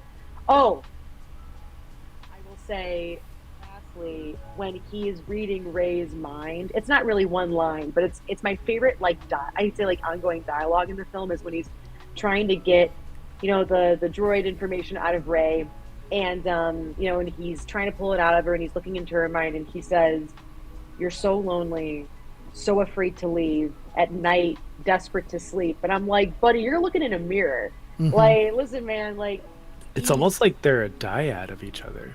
they're connected. And It's almost like they had a plan for these movies. Aaron Z in the chat says, Star Wars theory, quote, "To review Star Wars, you have to reference the E." And Elizabeth super chatted 2.66 Ramans. Fav fan theories for TFA sequel? Earth theories? Oh, gosh. Well, Star Wars theory says, "To review Star Wars, you have to reference the EU. Han Solo. That's not how film review works." And it's true. You gotta review a film on its own merits too, and that's another thing that I hate about the extreme side of the fandom that we have now is that, like, we always kind of have, it's always got to be a zero sum game where, like, if you're reviewing the TFA, you're like, how does it compare to the others or the originals or the prequels? Luke isn't in it, so it's really good. we forgot maybe the best line in The Force Awakens, which is, no, keep it. It looks good on you. It's good on you. There's another one too. they're so You changed good. your hair. It's the same jacket. No, different jacket. Like, it's I crazy. bet because, you're like, wondering where I got this red arm. That's so good. That's a great punch up, because I know that I think oh God, what's his name? I'm blanking on it right now. But guy who was on SNL, who helped do the voice for BB-8. Why am I blanking on his name? Oh, Will Forte, or is it? No, No. it's He was in It Chapter 2. Not Bill Skarsgård. Bill Hader. Bill Hader. Thank you. Bill, I think that was the Bill Hader line. I think J.J. Abrams gave him it. He was like, "Hey, can you punch this up?" And I think he added that line. I don't quote me on that, but I think that was one of his jokes. But I was like, "That's such a good joke, man." But shout out to Ellie with another 2 pounds of ramen. So our favorite fan theories for TFA. I mean, I have to say it. My most popular video on here, the one with 1 million views, which is my Rey Kenobi theory. And I'm still a subscriber to that. Like, even though I don't hold it against the films for not doing that, obviously, because. So, is she Corky's daughter? if we're trying to make heads or tails out of continuity, there would be somewhere along the line he is involved. But I don't think he's Corky's direct daughter. Because I think the timing falls apart because it is. I think he is, or I think Rey. My theory was Rey was of the Kenobi lineage in some way, shape, or form. The entire theory banked on her accent, even though that's a really weak argument. But it was also like Kenobi and her Force Echo saying Rey, and then there was a lot of like similarities between Alec Guinness's Kenobi to her character in The Force Awakens, and I held on close to that theory throughout the entire sequels because I always thought that the perfect poetry to the entire saga was to go from a duel on Mustafar, a lava planet, to a duel on water on the Death Star 2. They went from Anakin and Obi-Wan to their grandchildren.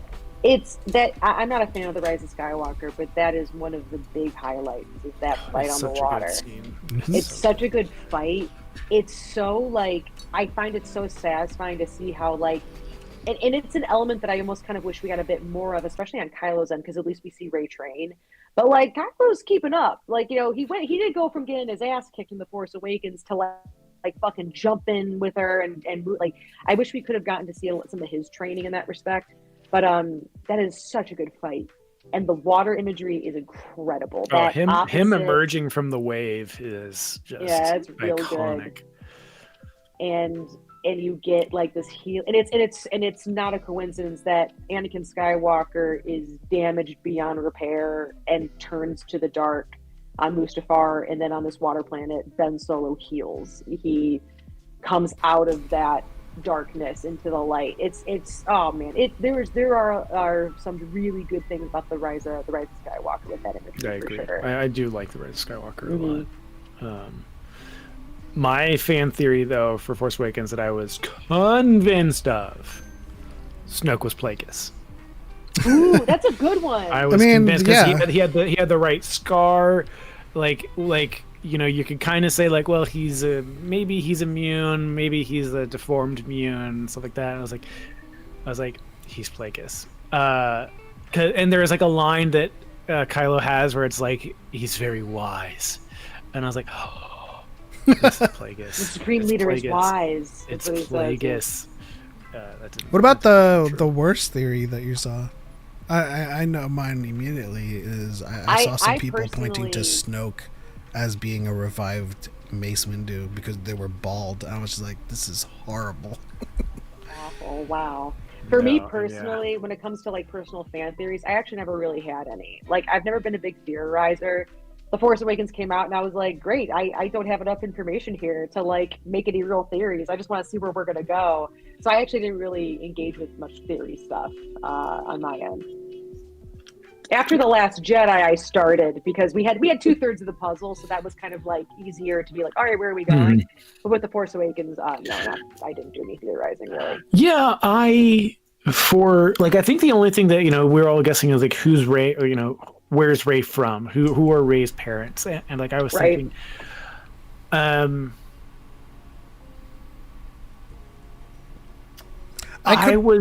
was like kind of in the camp that I think it was the most popular one was like, this is Luke's kid, like this is Luke's long lost kid. Like what are they going to bring in Mara Jade? Are they going to do a new character that he had a kid with? Like who is this? Right. I remember at some point during The Last Jedi thinking she was related to Palpatine. It was kind of like a fleeting thought of like, she's evil. Like when you're doing the mirror and the snap and then that like very seaweed covered pit, I was like, she's Choco calls it the planetary butthole. Yes. The Octopussy. I was no, I was like, there's a lot of wet cave imagery in The Last Jedi. A lot of it. Lots of sea foam.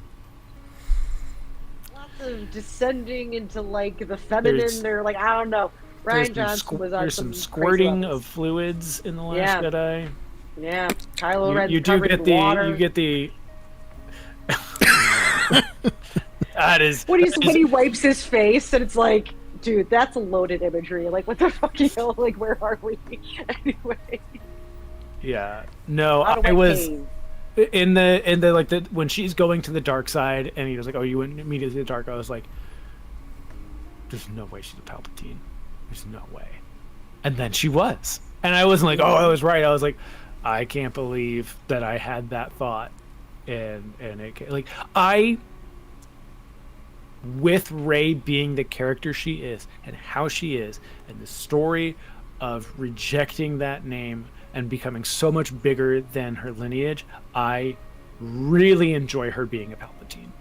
I think people get caught up on the wrong reasons of her being a Palpatine. I think it fits her story so well. I love the story of you spent all of this time searching for the answer and you're not getting the answer and it's not coming to you, and you finally get the answer and it's the worst possible answer you can imagine. Now, what do you do from here? And I love that about her story. Yeah.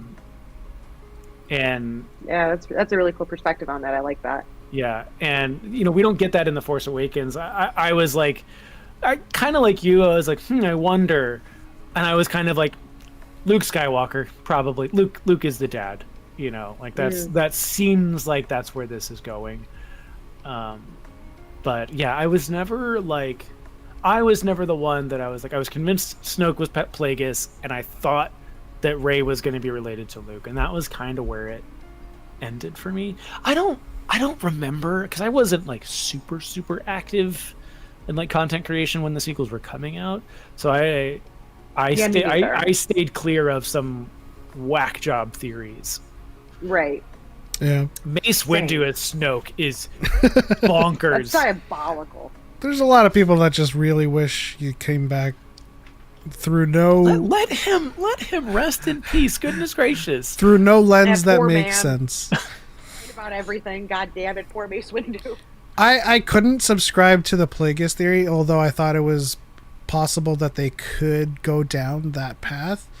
It's only because, like, in the Force Awakens novelization and the Journey to Force Awakens books was so obviously pointing to Palpatine in some way, shape, or form. Like, in their fight, in the novelization, in their fight on Starkiller Base, when Rey pushes Kylo back, and he gets scarred on his eye, there is an amorphous voice that says, "Kill him." And I read that in Palpatine's voice when I read it. I was like, "Oh man, he's here."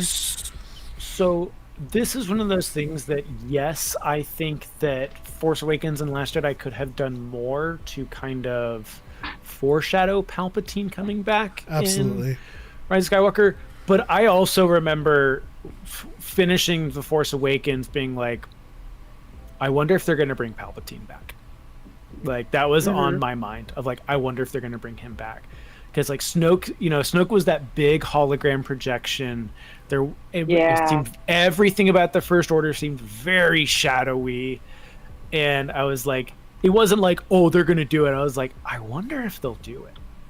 Like, I knew he'd come back like a half a dozen times otherwise. Like, and kind of maybe to that point you said about, you got to talk about the EU.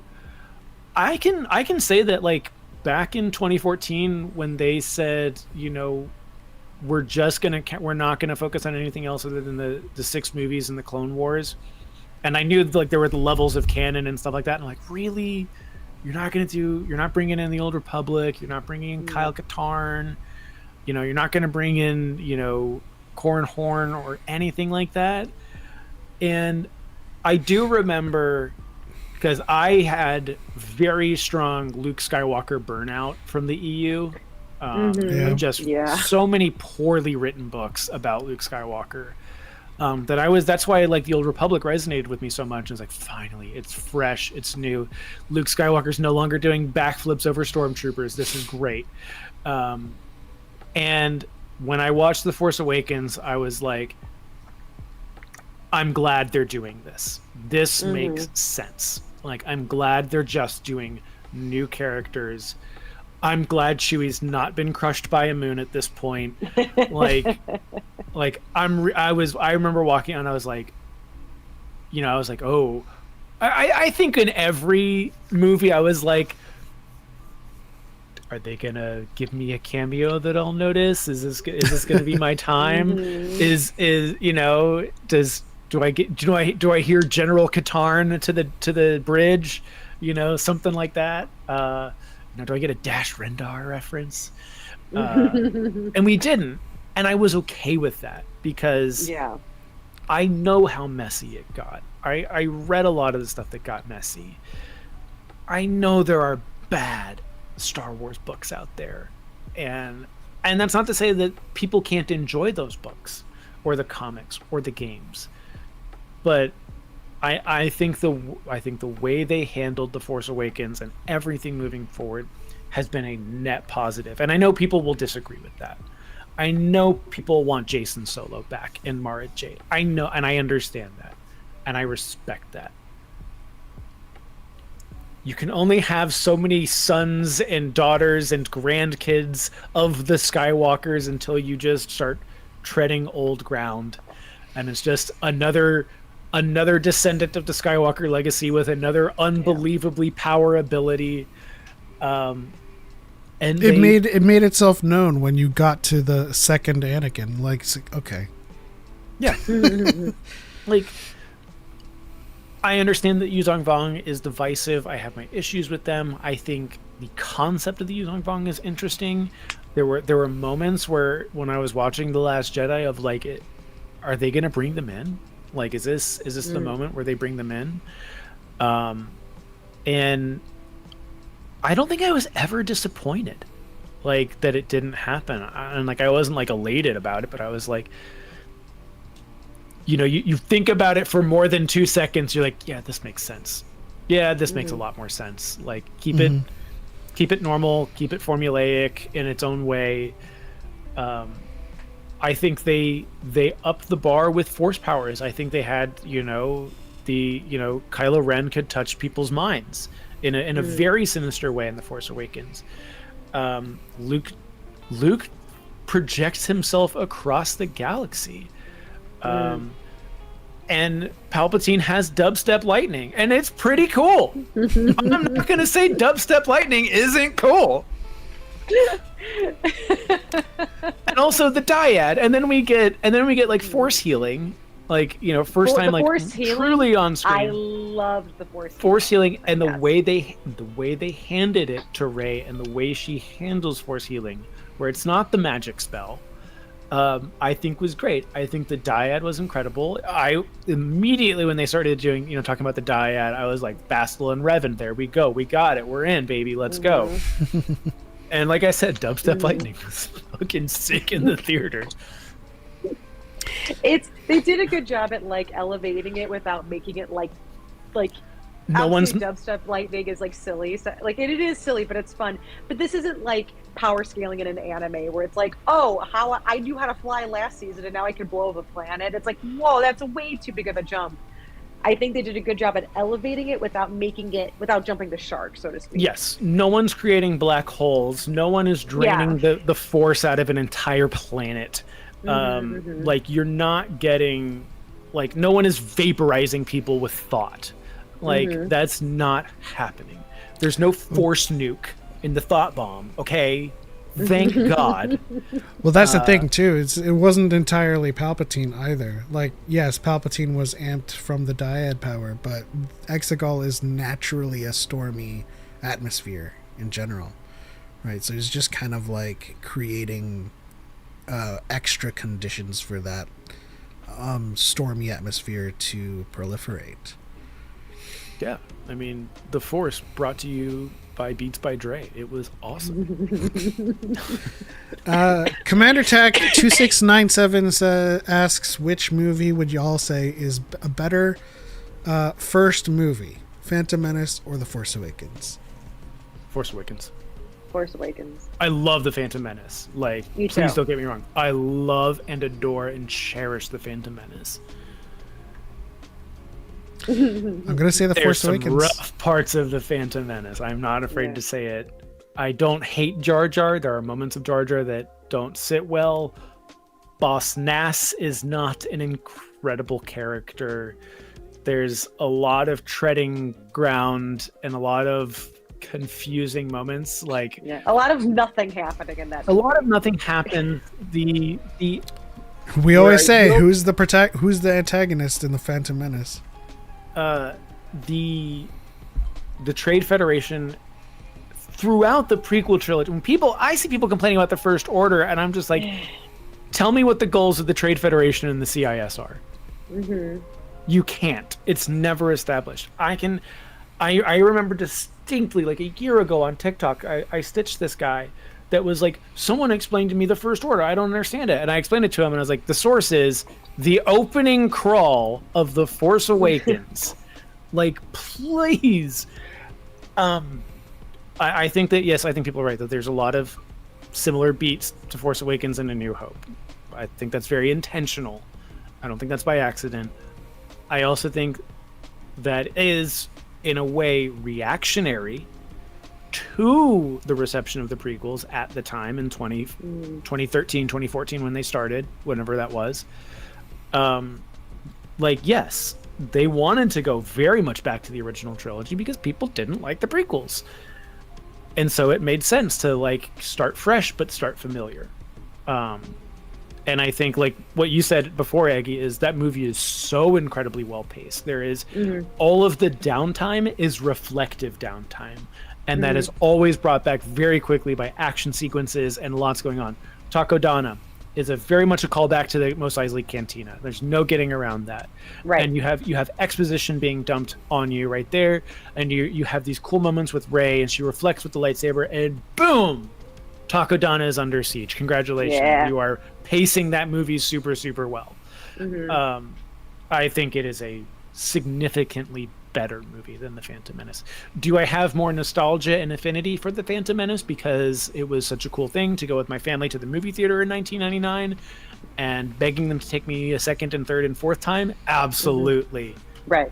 Yes. But I think if you ask a majority of Star Wars fans what their favorite part of the Phantom Menace it's always going to be Duel of the Fates, and it's not going to be the 30 extra minutes we spend with this pod racing B plot.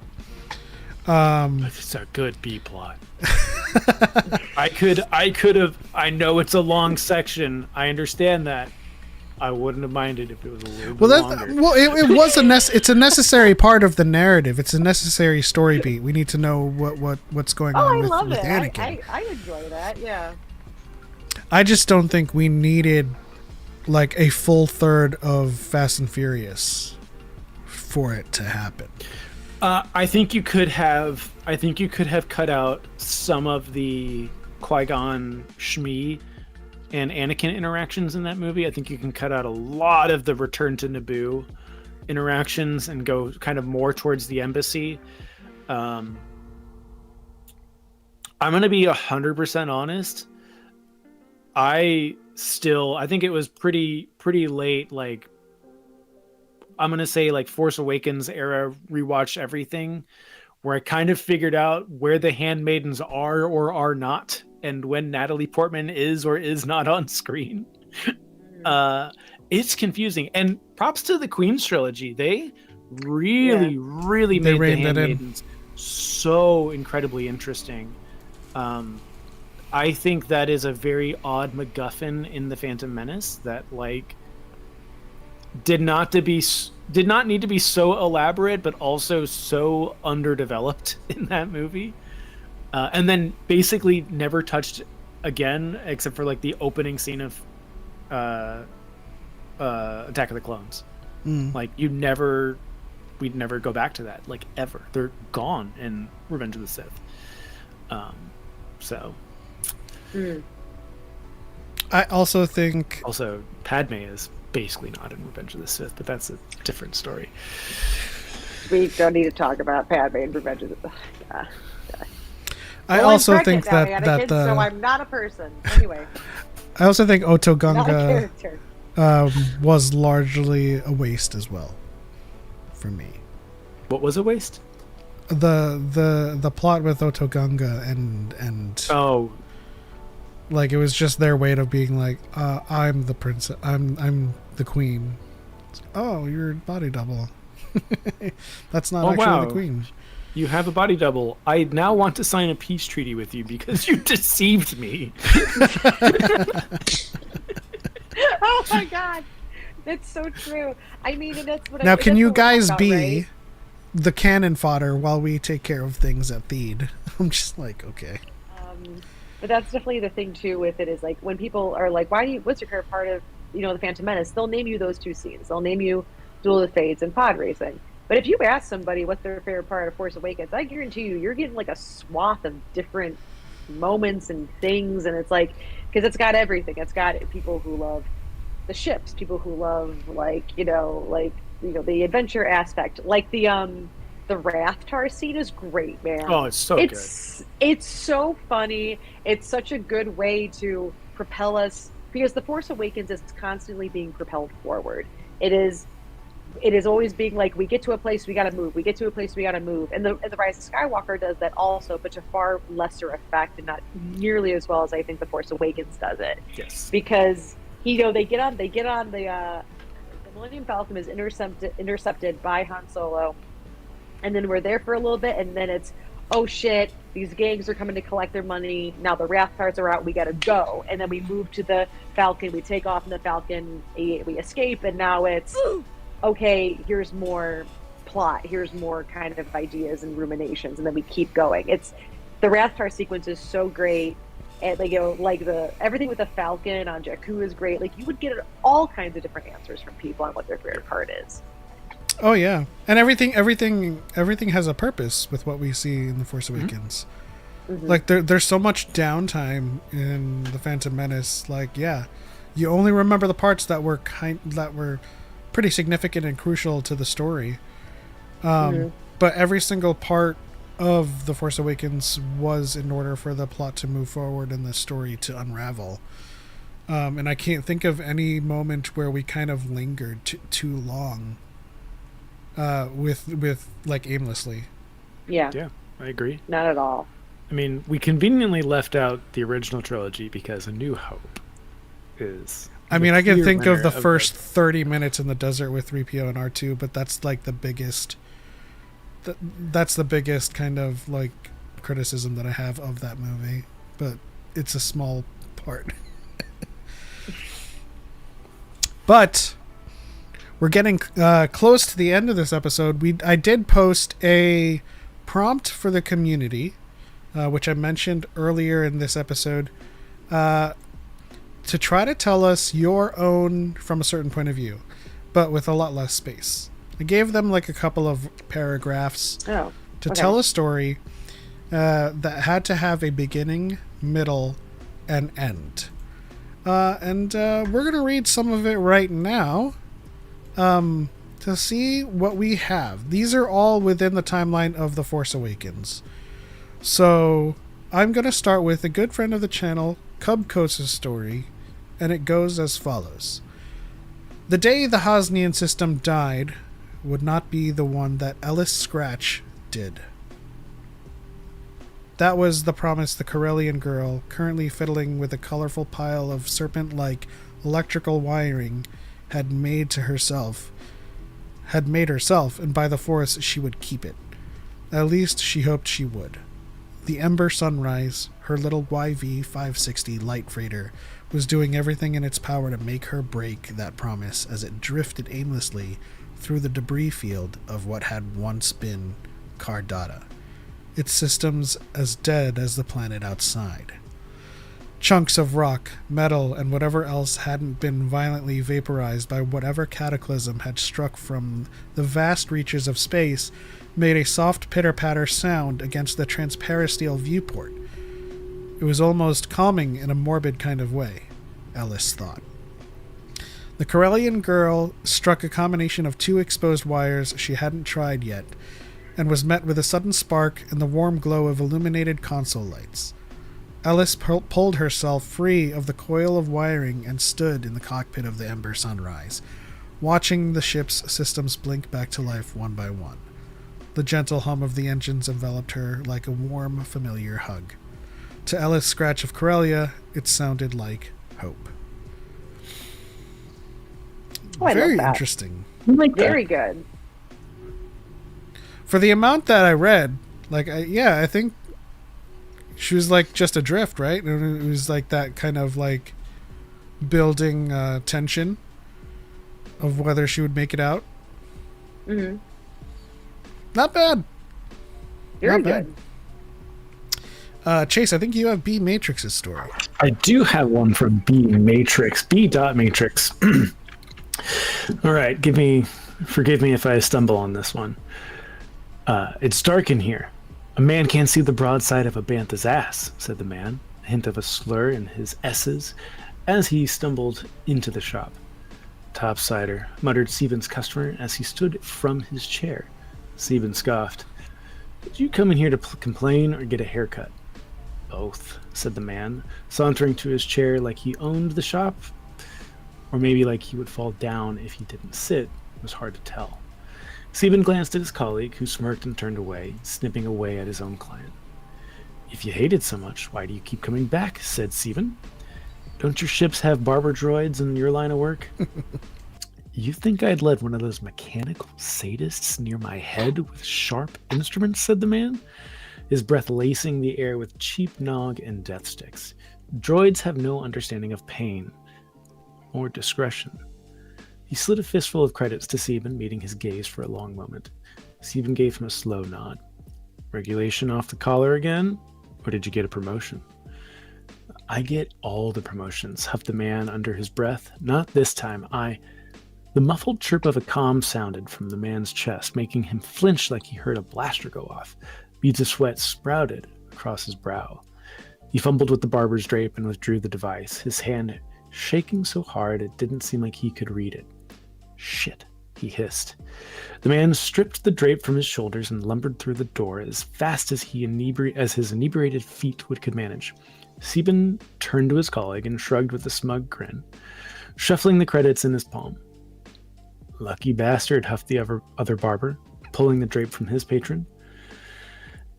Is it to your satisfaction, sir? Said the barber.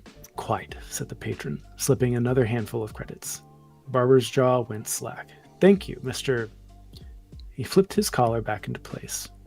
Hux, he said, his lips curling into a sneer as he strode from the shop in the man's direction. Wow. That's a twist. I love that. That also had like Blade Runner energy to me. I really, really liked that. Have you seen the ships? I'm trying to remember the monologue. Oh, it's the best, man. Do you remember it? Seeing things you people wouldn't believe. Yeah.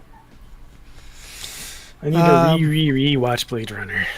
And 2049. 2049 is one of those, maybe the best legacy sequel like ever made. KG says it's in my top 5 favorite movies of all time. 2049. I love that movie. So good. KG says Chase has a Sorry, great reading voice.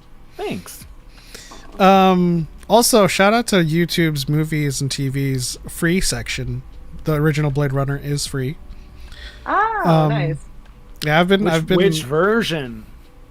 The extended one. Okay. I think it's the director's cut. The proper one, I believe, is the director's cut. Yeah. Or no, it's final cut. Final cut. I do know.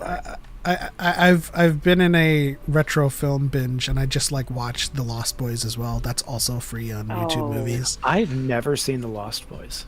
You gotta watch fun. The Lost Boys. Joel Schumacher. fantastic. I mean, it's. I think that the movie overall is like, I think it's fine, but it's iconic. Like, I definitely It would is. recommend that everybody see it and like form your own opinion on it. It's I'm part in of. a movie club in VR chat now. You should watch it with them. Cool. You should watch it with them. It's part of the.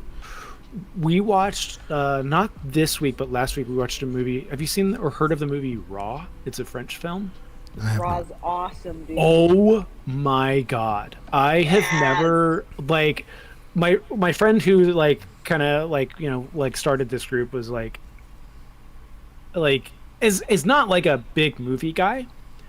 But like he's like, we should do it just because it's fun and like kind of just like scanning YouTube videos and just goofy dumb bullshit. It's like it's fun, but it kind of gets stale. It's like we should watch movies because some of our friends like aren't movie people and they want to watch more movies and they're like, I want to watch this movie Raw. Chase, I think you're really gonna like it. And I was like, oh ha ha ha ha. This is the group that showed me DB Cooper versus Bigfoot, by the way. Okay, nice. And I was like, all right. Oh. Yeah. My god. It's pretty sick, man. Like, you want to talk about coming of rage movies? Oh, that the end, like the multiple twists at the end of that movie. Not to spoil it if anyone hasn't seen it, but like the Godfather moment, like the removal of the covers moment, is so devastating. And man, that was a character that I just like adored so much. Like everything she was doing from beginning to end of that movie, I was like, I love this she's character. really, really great. I love this character so much. But back on rails, Illy says, I think we moved on to bonus. Nope, we're still reading these fan submitted stories that are set in The Force Awakens. So we're still in The Force Awakens. The next one comes from Cinematic Goodness 7325. In Hosnian Prime, an elderly woman named Maris Brood has lived the remainder of her days in shame. She was once a former Jedi that evaded Order 66 and turned to the dark side to survive alone on a barren planet. After snapping out of her stupor, she sought refuge when the Empire fell. Since then, she has been under the care of a young nurse, whom she's befriended while hiding the nature of her past from her. One day, she receives a premonition of the Empire returning in a new form and obliterating Hosnian Prime. Sensing doom rapidly approaching, she reveals her past and her affinity with the Force to the nurse to prove herself of sound mind, given the extreme nature of her prediction. Seeing as how the nurse is the only person she's cared for since her exile, she urges her to leave Hosnian Prime for her own safety, wanting to be left to die with her sins. Although tempted, the nurse decides to stay with Maris, who is also the only friend she's ever had, and they spend their last moments together as a red beam strikes the planet. That's crazy. Oh, I love that one. I love that one. I think that might be my favorite so far. I really love that one. They've all been amazing, though, but I love the idea of this. Yeah, these are all her having to turn very for good. survival. Very, very cool. Yeah. Very, very rising tension in there as well. Chase, I believe you have the final one. Yes, from Denzel. All right. I skimmed this one. This one's also really good. Landing in T-minus 10 minutes. The words of the intercom ring through my helmet as the shuttle enters the planet's atmosphere. My hands tighten around my rifle, cleaned and expected more times than I could count. We had our orders, and though I couldn't see the faces of my brothers through the identical helmets, I know we all couldn't wait to carry them out. T-minus 5 minutes. The Supreme Leader himself ordered this siege. A first yet decisive step towards restoring true peace and harmony to the galaxy, restoring sense, restoring order. There's no doubt in my mind that this object, whatever it was, is the key to the utopia we had been promised since birth. We only needed courage, dedication, and strength to take it. T-minus 60 seconds. After all, it must be worth something, right? The family I never knew, the peace I'd never known, the sleepless nights being shaped into the perfect tool of our cause. as I sit there, face sheathed by the expressionless mask, waiting to take as many lives as necessary. There could be no doubt that this was the right path because it was the only one we ever had. T-minus 20, even if it wasn't the right choice. What else was there supposed to do? The Supreme Leader himself placed his right hand enforcer on this mission. Even if any others had doubts, none dare to speak them. Not SH-3256, not GF-7575, and certainly not FN-2. Landing complete. All troopers at the ready. The doors open. We march out with our field leader dressed in all black bringing up the rear. Our boots hit the sands of Jakku, a united front against the lawlessness and disorder. I pull the trigger.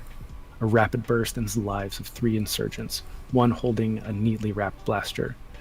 They were hardly the formidable monsters described in the briefings.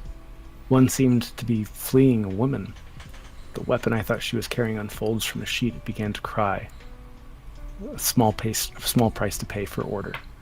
As the deafening sounds of screams and blaster fire fill my helmet to the point of near suffocation, I feel it. A blaster bolt rips and melts through my armor as if it were made from the snow of our base. Everything fades as the noise becomes muffled. My life is a small price to pay for order. It is necessary. It is just. It must be. Right? Oh, that was really good. Great. That was great That too. was really good. I loved that. Oh, I love trooper perspective. That's great.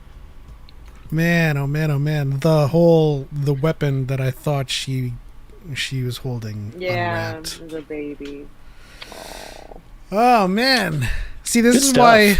why I trust stuff, everybody in the DYAD community to review film, because y'all have a great grasp on story structure and like that wait, beginning, there's middle, more. and end. And then the Force Ghost of the greatest hero of all time, Anakin Skywalker, walks forward and kills Kathleen Kennedy on sight.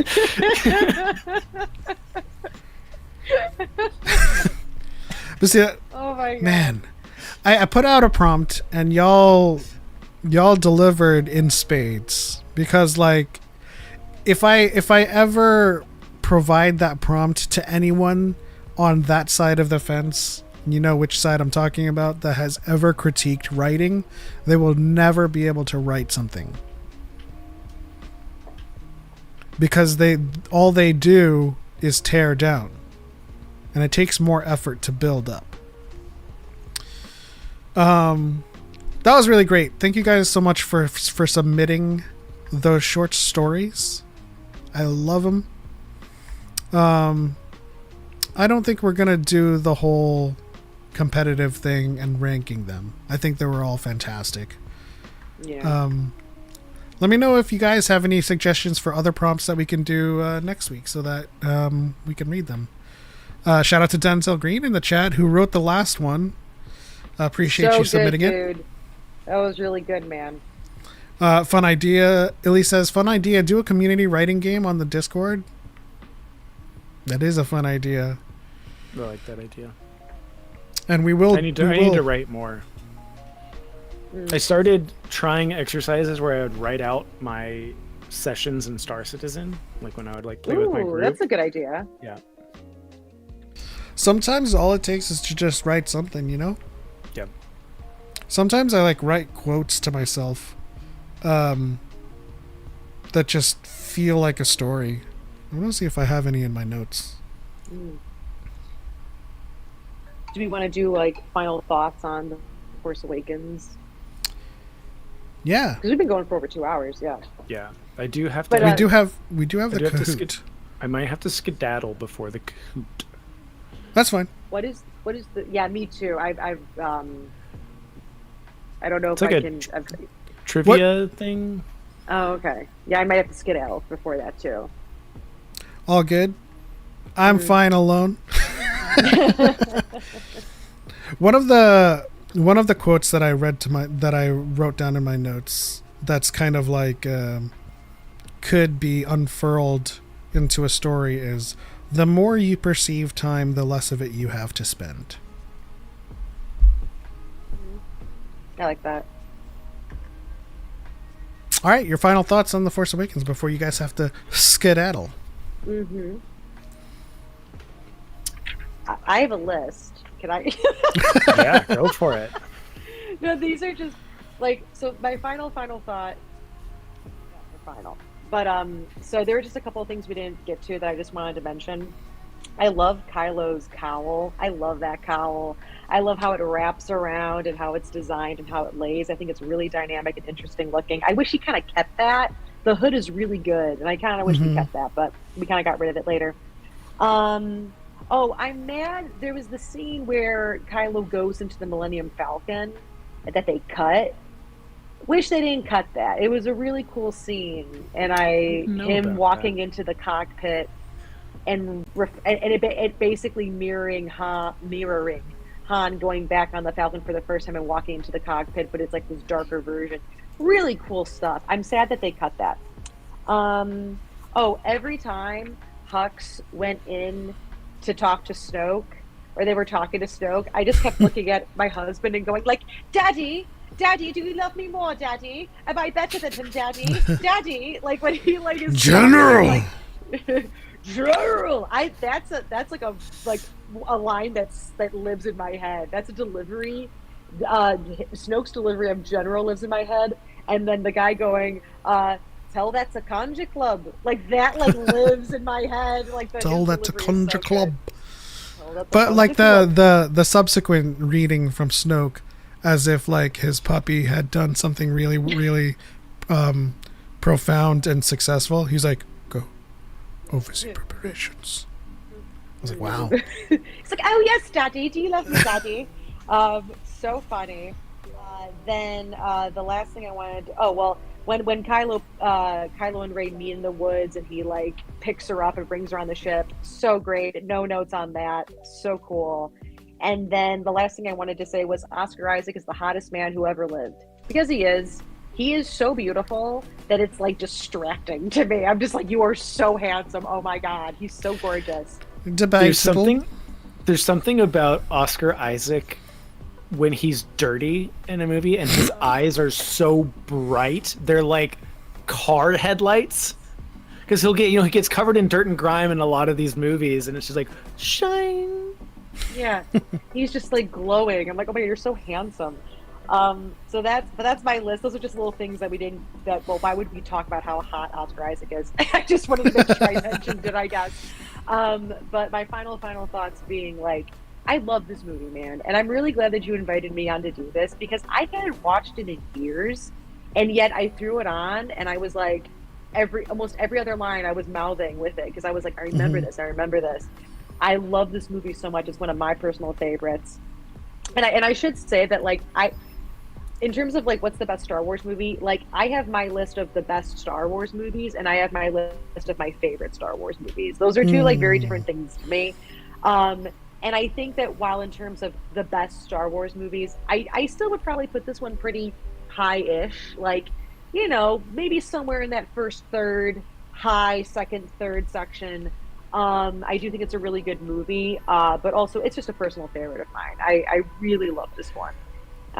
Very, very good movie, and I'm glad I got to rewatch it. Awesome. Chase.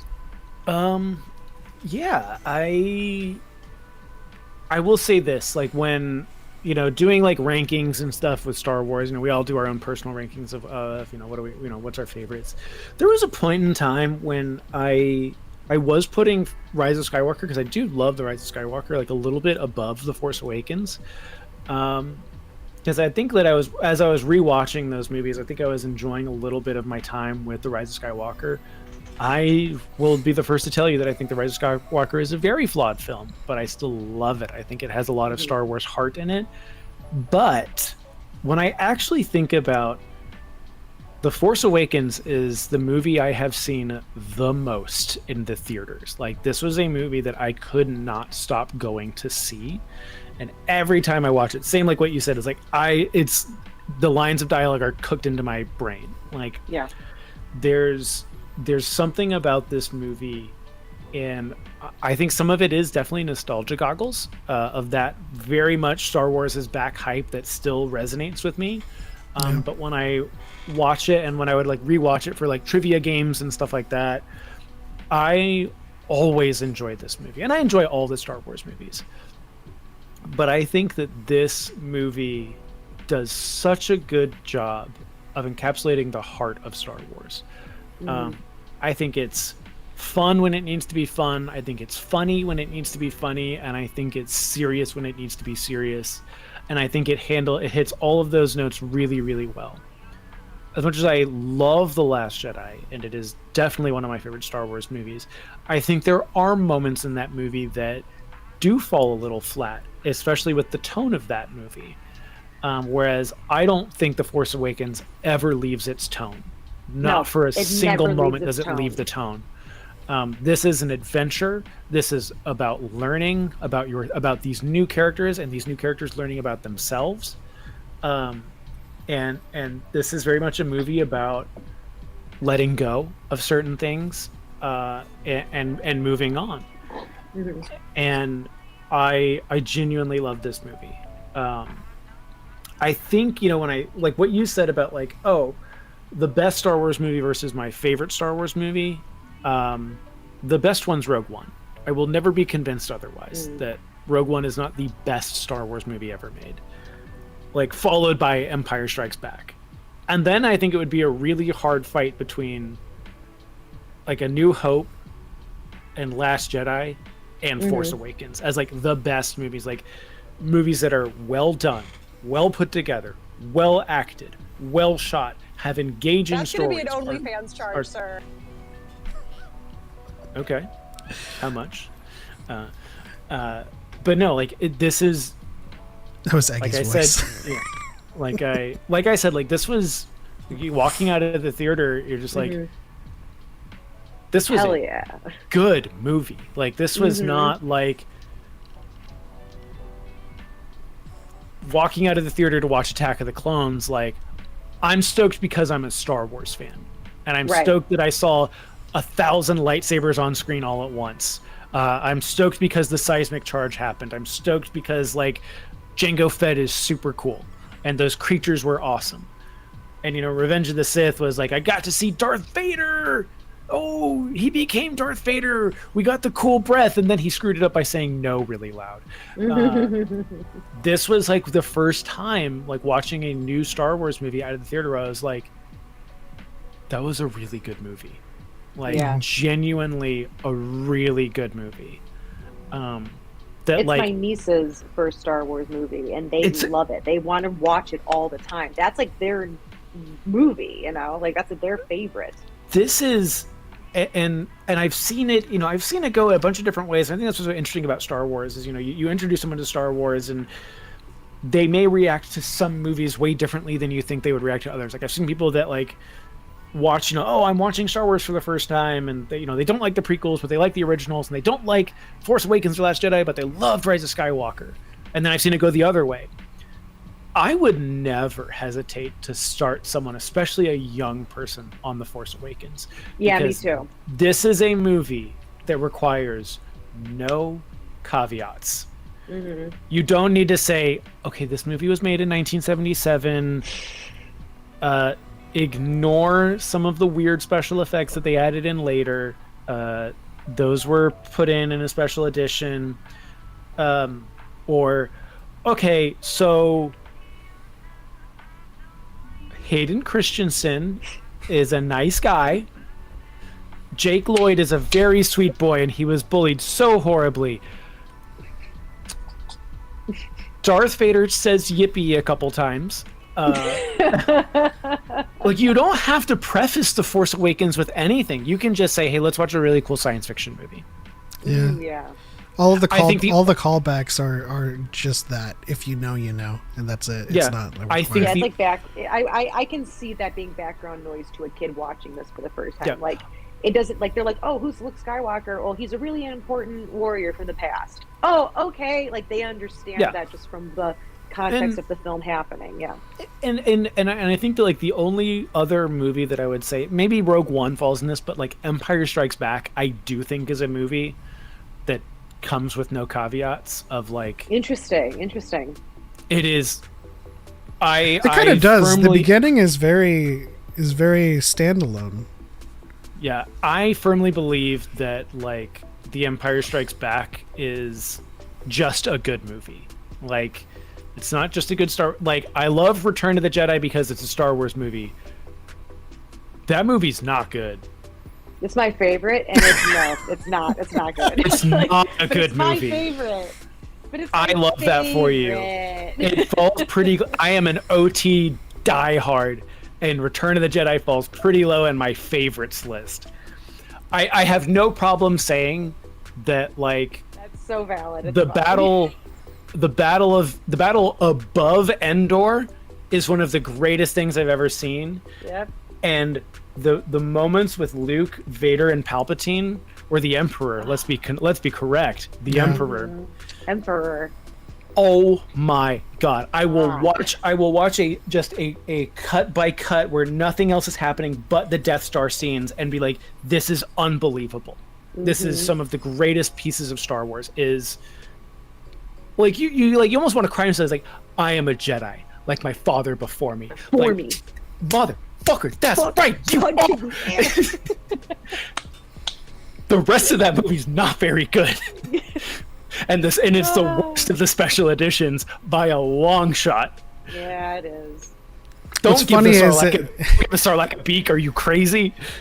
What's funny is it catapulted Boba Fett into stardom, and he got jobbed like in that movie. Yeah, by a blind I love Han it. Solo. It's Star Wars. I love it. I love, as much as I hate we're gonna send 5 people in with the identical plan to break into Jabba's palace. I have so much to say about that plan. I have so much to say. There's no plan. What plan? It's all worth it to me. It's all worth it because who is this? Someone who loves you. Yes. It's like I can't hate any Star Wars movie. Like I just can't. Like, I have my issues with Return of the Jedi. I have my issues with Revenge of the Sith. I have my issues with Attack of the Clones. But I love them all, and I do think that The Force Awakens is a movie that, if someone were to be like, I've heard of Star Wars, Darth Vader's the bad guy, right? Like, you got it. You're good. Yep. You should watch the Force Jedi Awakens. Oh yeah, you're right. The Jedi are evil.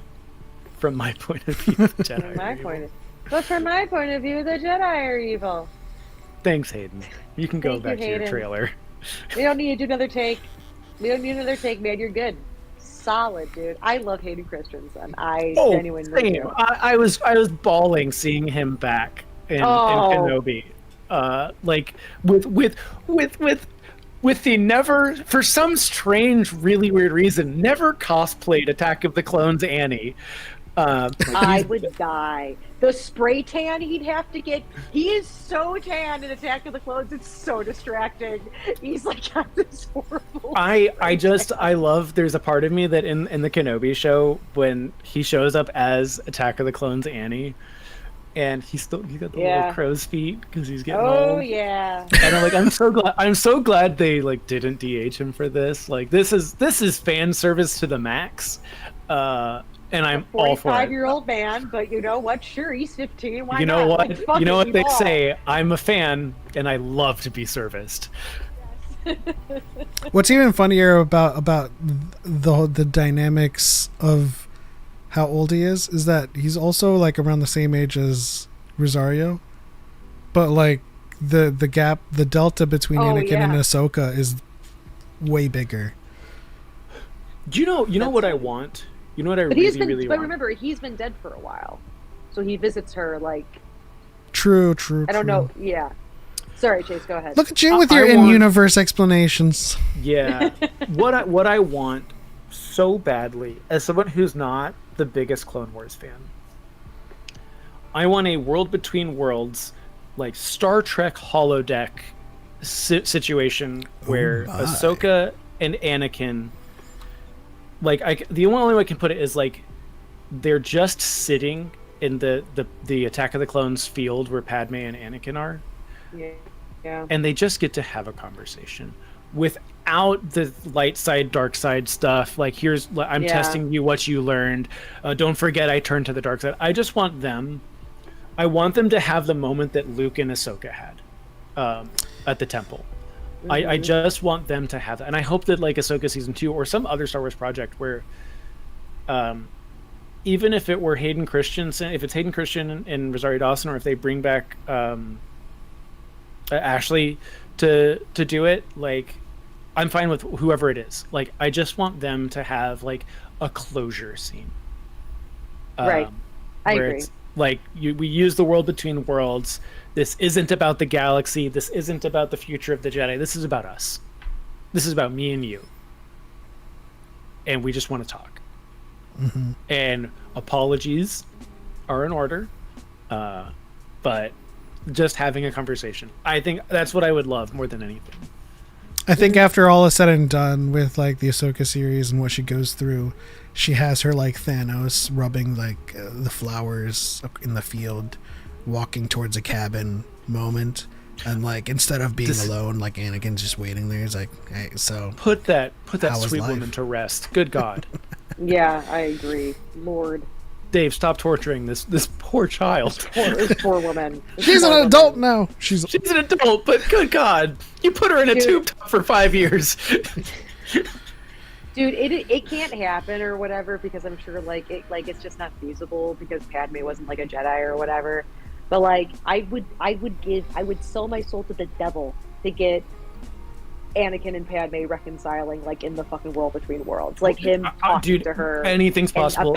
And falling to the ground in apologies, like the world. Okay, I am not the biggest world between worlds fan. Because me neither. This is not that I'm against anime. I don't like anime bullshit in my Star Wars. I really don't.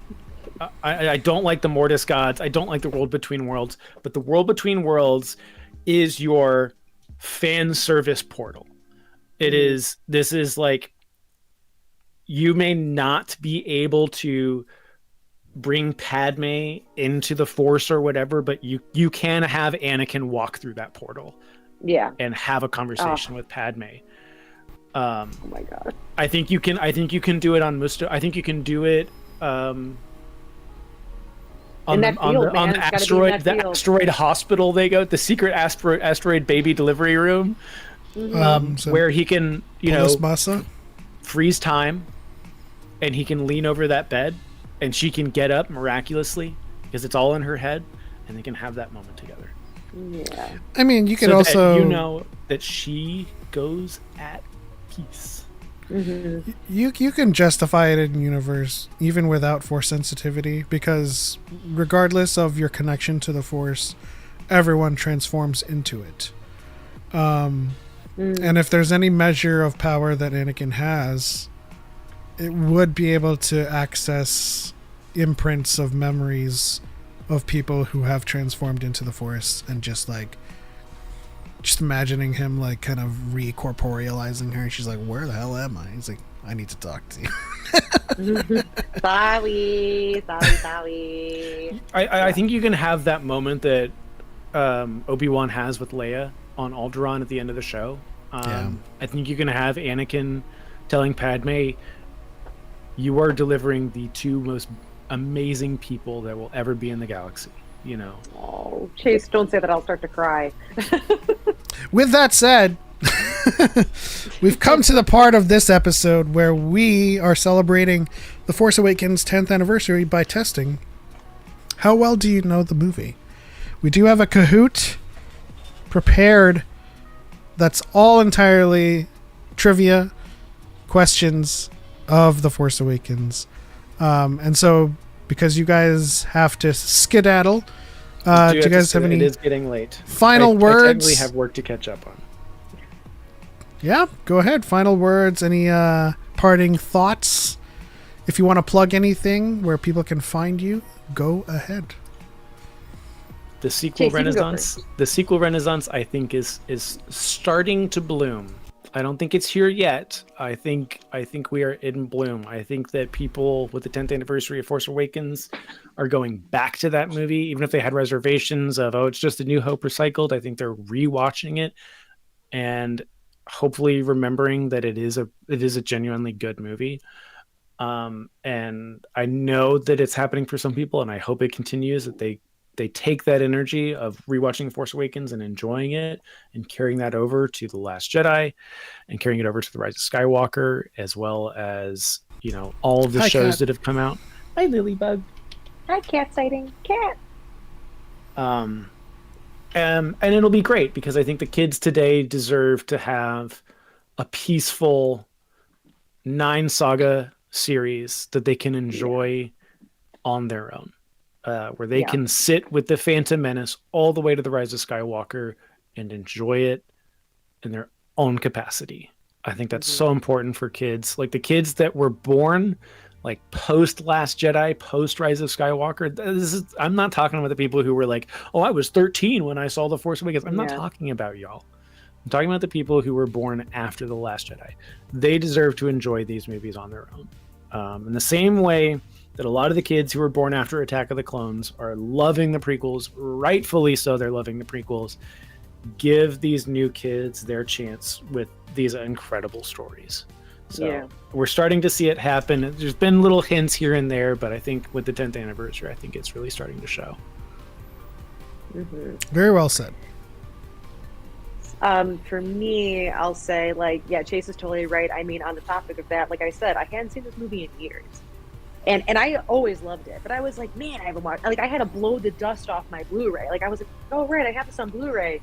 And I loaded it up this afternoon, and I just had I had the time of my life with it. I loved it. It was so much fun. I'm saying every other line because I'm like, I remember this. This is such a good movie. It has its. I have my criticisms of it, of course. I have constructive criticisms of everything that I see, and watch and read. But I really think that its shortcomings, which it does have some aside, I think that it's brilliantly paced, amazingly edited, great music, great performances, great effects. The effects still look great, and it is just a roller coaster of a ride through the narrative and this adventure. And it always stays firmly in that tone. Chase is 100% correct. It stays firmly where it's supposed to be in this action adventure category, and it makes it so enjoyable to watch. I love the characters. I love Finn. I love Rey. I love Poe. I love Kylo. This is my favorite version of Han Solo. And it's A New Hope, but it's tightened up in every single aspect. It's in a way slightly improved in most of these aspects, where we're going to make the acting will be better, the direction's going to be tighter, the editing will be cleaner. The effect, it's so good, and I love it, and I'm so glad I got to rewatch it and talk about it with you guys. This was really, really fun. Very, very nice. Thank you guys so much for coming on. Chase, thank you for stepping in. And of course, thank you to Eggy, our first ever dyad, our first ever guest. The conversation was wonderful as always, but we must say goodbye, for you must skedaddle, and we must go on to our next segment. Merry Christmas and Happy Hanukkah and Happy Holidays to everybody. Happy holidays, everyone. Yeah. All right. You guys take care, and thank you, Pep, for letting us chat your ear off about this movie. Yeah. Absolutely. Yes, love the Pep. conversation. Absolutely. Bye. See you guys. As you look for the hang up button, you guys are stuck with me for this last segment. We are going to do a Kahoot. If you are unfamiliar with what a Kahoot is a trivia platform, and I have curated a trivia quiz, as it were, to test your guys' knowledge of The Force Awakens. Eggy is your first guest? I'm confused. Do you mean it's her first appearance? No, Eggy was our first ever guest on this podcast way back in the day. We're on episode 249, so there's been a lot of episodes. Some of which were not live. We've since then have gone live for a lot of these episodes. But let me prepare this quiz, and you guys will be able to join soon. Let me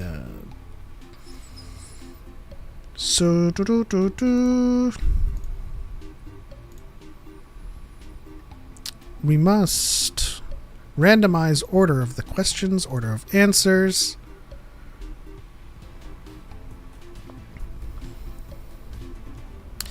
And of course, we're not going to use this music. Or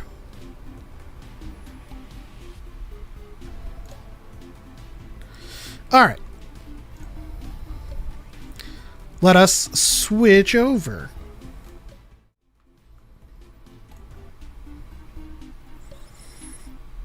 All right, that's your pin, guys. Scan the QR code, enter the game pin, and join to see how well you know The Force Awakens. Is it a link? You just open up your browser on your phone or your computer. You go to kahoot.it and just enter the game pin that's on the screen right now. You can also scan the QR code to join.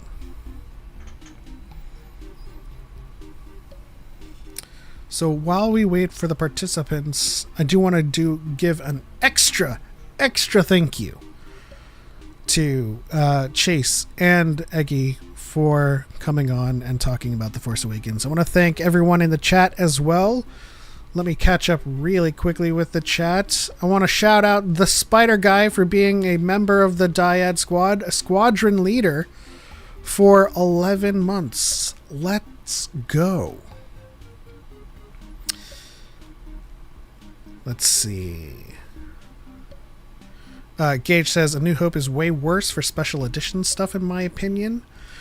Illy says, I love the Boba Fett show, and I think a lot of that is because I haven't seen the original trilogy. No context, no expectations.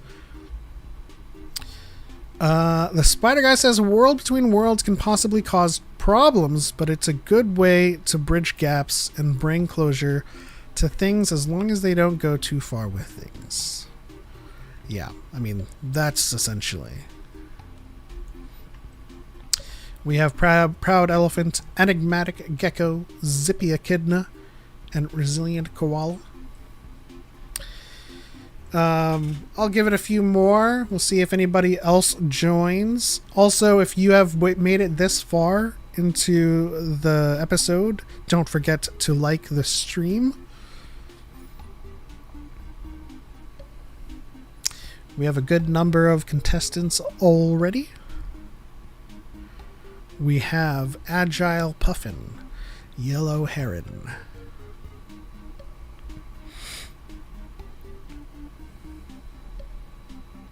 X-Core Gamer Skills says, I remember when High Ground was a podcast. Yeah. And you know, for a short period of time, Choco revived it as an offline podcast.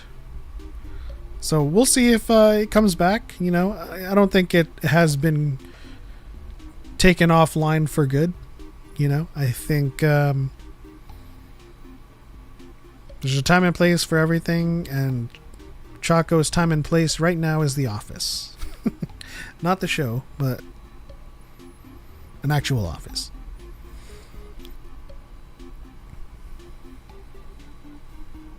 Any thoughts on the theatrical version of A New Hope being re-released? No thoughts in particular. I'm gonna go see it again in the theaters. We'll see if I can get a dyad outing. We'll see if Choco wants to go see it again with me, and maybe we can vlog that. But yeah, it's going to be the non-special edition version too, so it's gonna be interesting to see the original. X-Core says, bro, funny how life does that. Life does do that. Life is random like that. It'll throw some wrenches and foils in your life.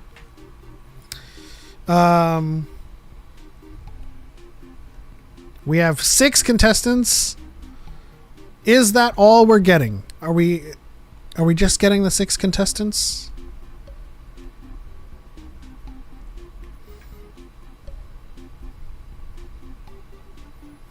Are we going to see who knows The Force Awakens best? I think we're going to start this. Unless someone in the chat says, wait, I'm joining. I'm going to start this in the next 30 seconds.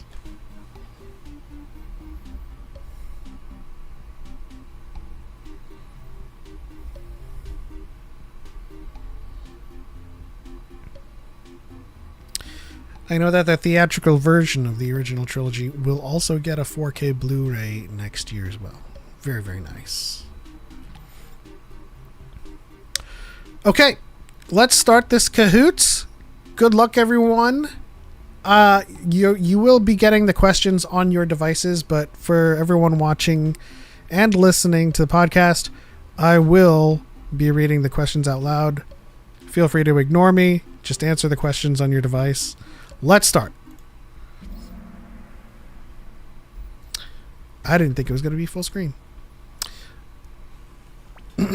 Here we go. True or false? To avoid more damage from the Falcon's electrical overload, Rey says to transfer auxiliary power to the secondary tank.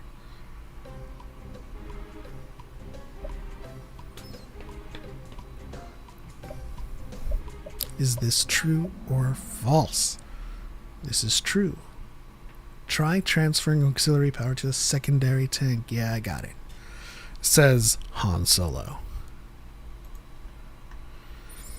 Let's see. We have Yellow Heron and Proud Elephant in the first and second spot. Moving on.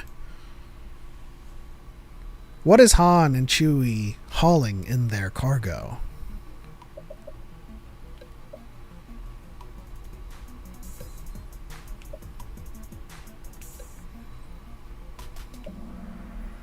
They're hauling Rathtars. Someone who said, if you answered Gundark, you're a real one. You know you're you. But it was Rathtars. Moving on. Ooh, Agile Puffin coming in from behind. The first word of the opening crawl in The Force Awakens is...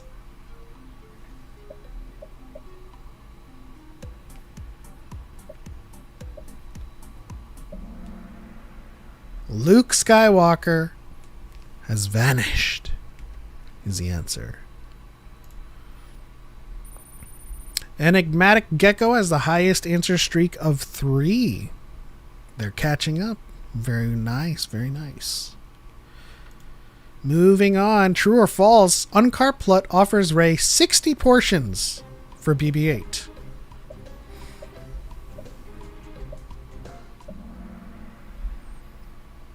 The answer is true. There was a split down the line. Let's see who made it out. Agile Puffin has a streak with 4 correct answers in a row. Enigmatic Gecko gets passed up. They're close. Next question. Where does BB-8 tell Rey the resistance base is located?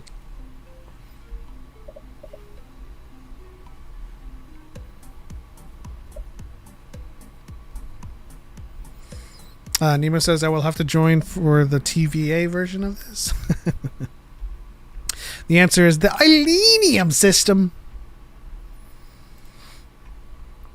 That is correct. Agile Puffin stays steadily in first with the Gecko staying not too far behind.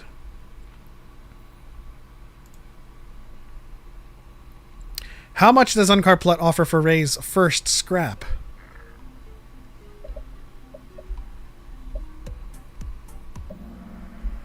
Everyone got that right. Ooh, 1/4 portion. Job well done. Agile Puffin maintains their lead. Next question. What happens to Poe Dameron's frozen blaster bolt when it is unfrozen? Does it hit a trooper, the X-Wing, a comms array, or a villager? Who knows?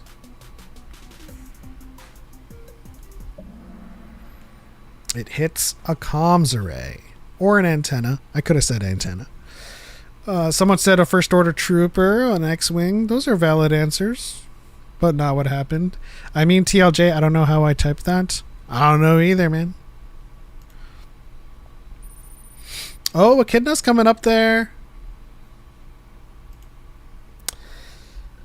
When the Resistance lands on Takodana, who is the first to speak to Han Solo?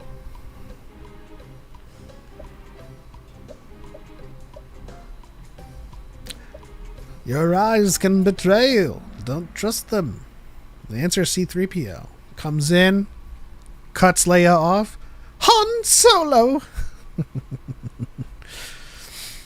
Very, very nice. Yellow Heron is coming up there. Agile Puffin is maintaining an answer streak of 8. This is awesome.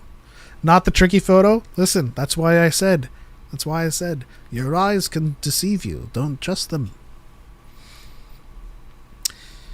Who informed the First Order of BB-8's presence in Kanata's castle?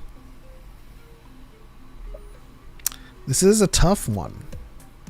This is one of those things that you need to read further in to find out. The answer is, of course, Basie Natal. As they enter the cantina, you can see her making the call. No change to the scoreboard. Agile Puffin maintains their streak. This is incredible. While Finn tries to provide first aid to Chewie, he describes him as a giant scrappy thing, giant scruffy thing, giant furry thing, giant hairy thing.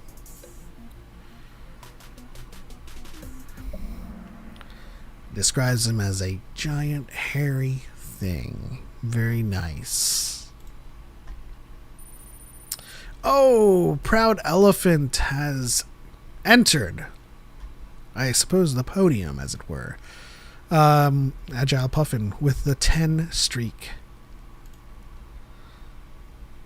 What are Kylo Ren's last words before stabbing Han?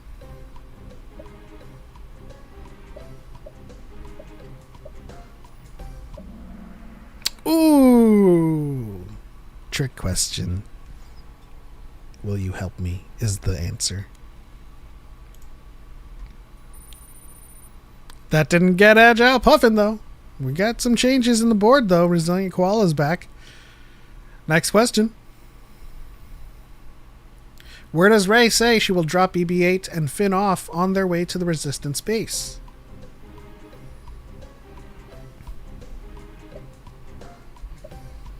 Ooh. A little slower on the take here. It was Panema Terminal. Wow, only one person got it right. Who got it right? Oh my gosh. We broke Agile Puffin's streak. Job well done. Job well done if you got that correct. When the Millennium Falcon suffers an electrical overload, what is leaking?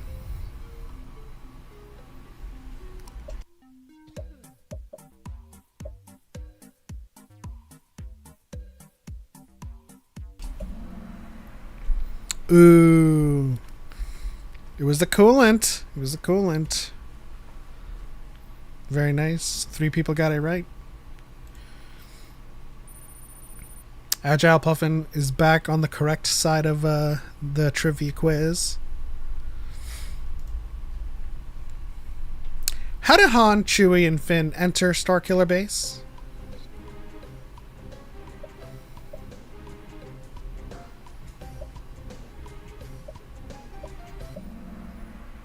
The answer was flooding tunnel. Trash compactor is a great callback, but was not part of the equation.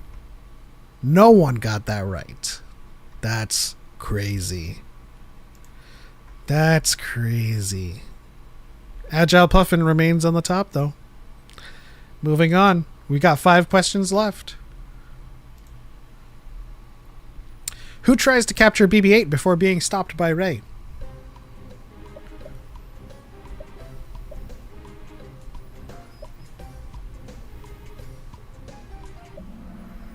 Everybody got that right. The answer, of course, was Tito.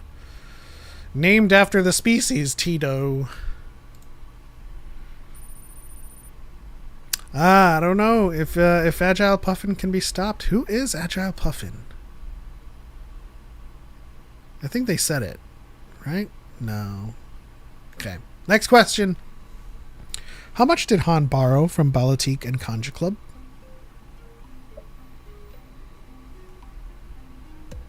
Ooh, some thinkers.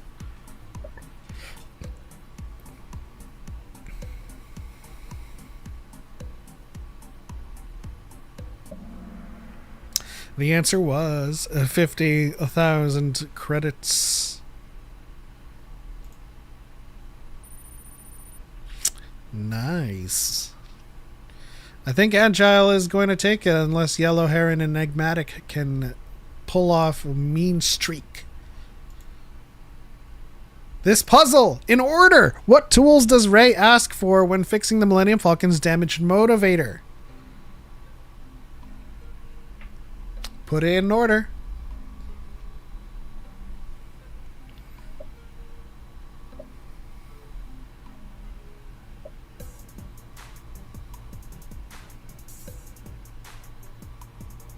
This is a new type of question making its debut. See if how many people get it in the right order.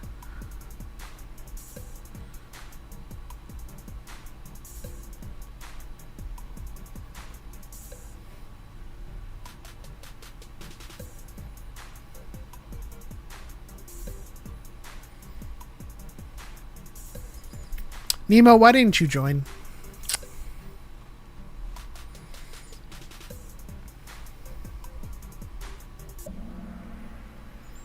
Two people got it correct. It was the Harris wrench, then the Pilex driver, and then the bonding tape. Very well done to those who got it correct. Ooh! We got Agile Puffin on that one. Good job to Resilient Koala for that. 18. How many planets does Starkiller Base destroy in the Hosnian Cataclysm?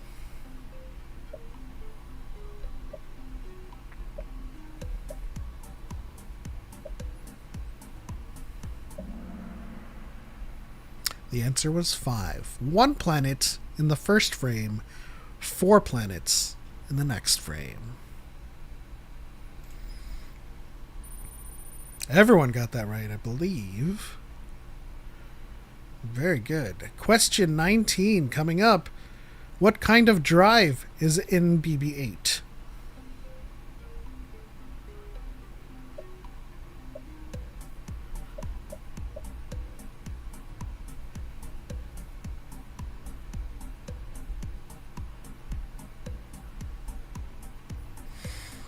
Who remembers this line of dialogue?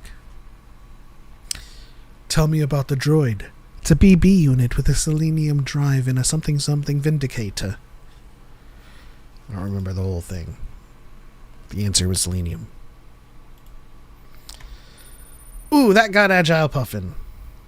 Resilient Koala on a answer streak of 3. Very nice. Last question. True or false? Rey manages to give Kylo Ren a scar over his left eye.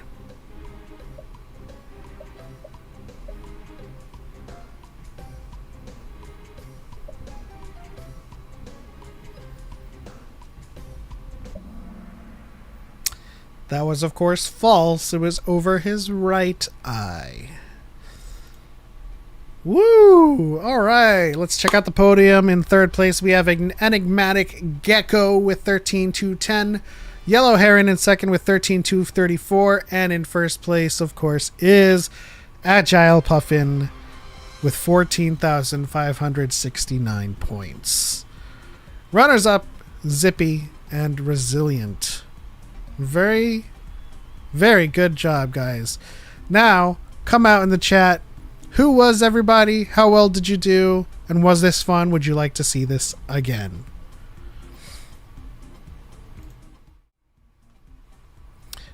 I enjoyed putting this together. I hope you guys enjoyed it too. Because that was fun.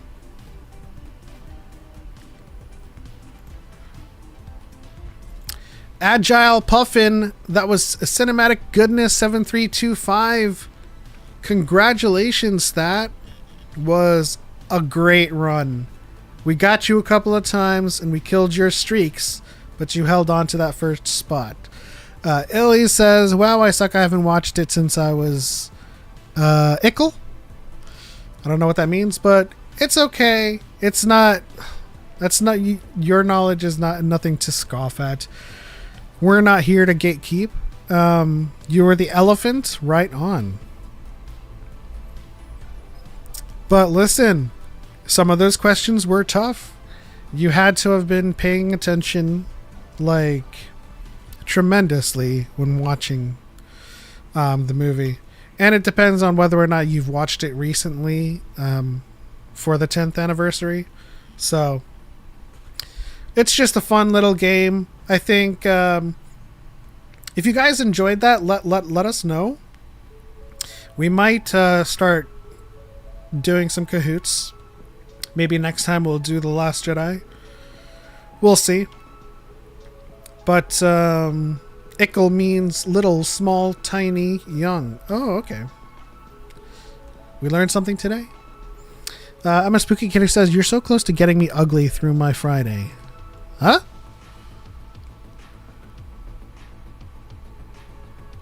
I don't understand that sentence. I'm confused the movies a little bit, which didn't help. Aw, that's okay. Some people prepared for this. Some people did watch The Force Awakens again.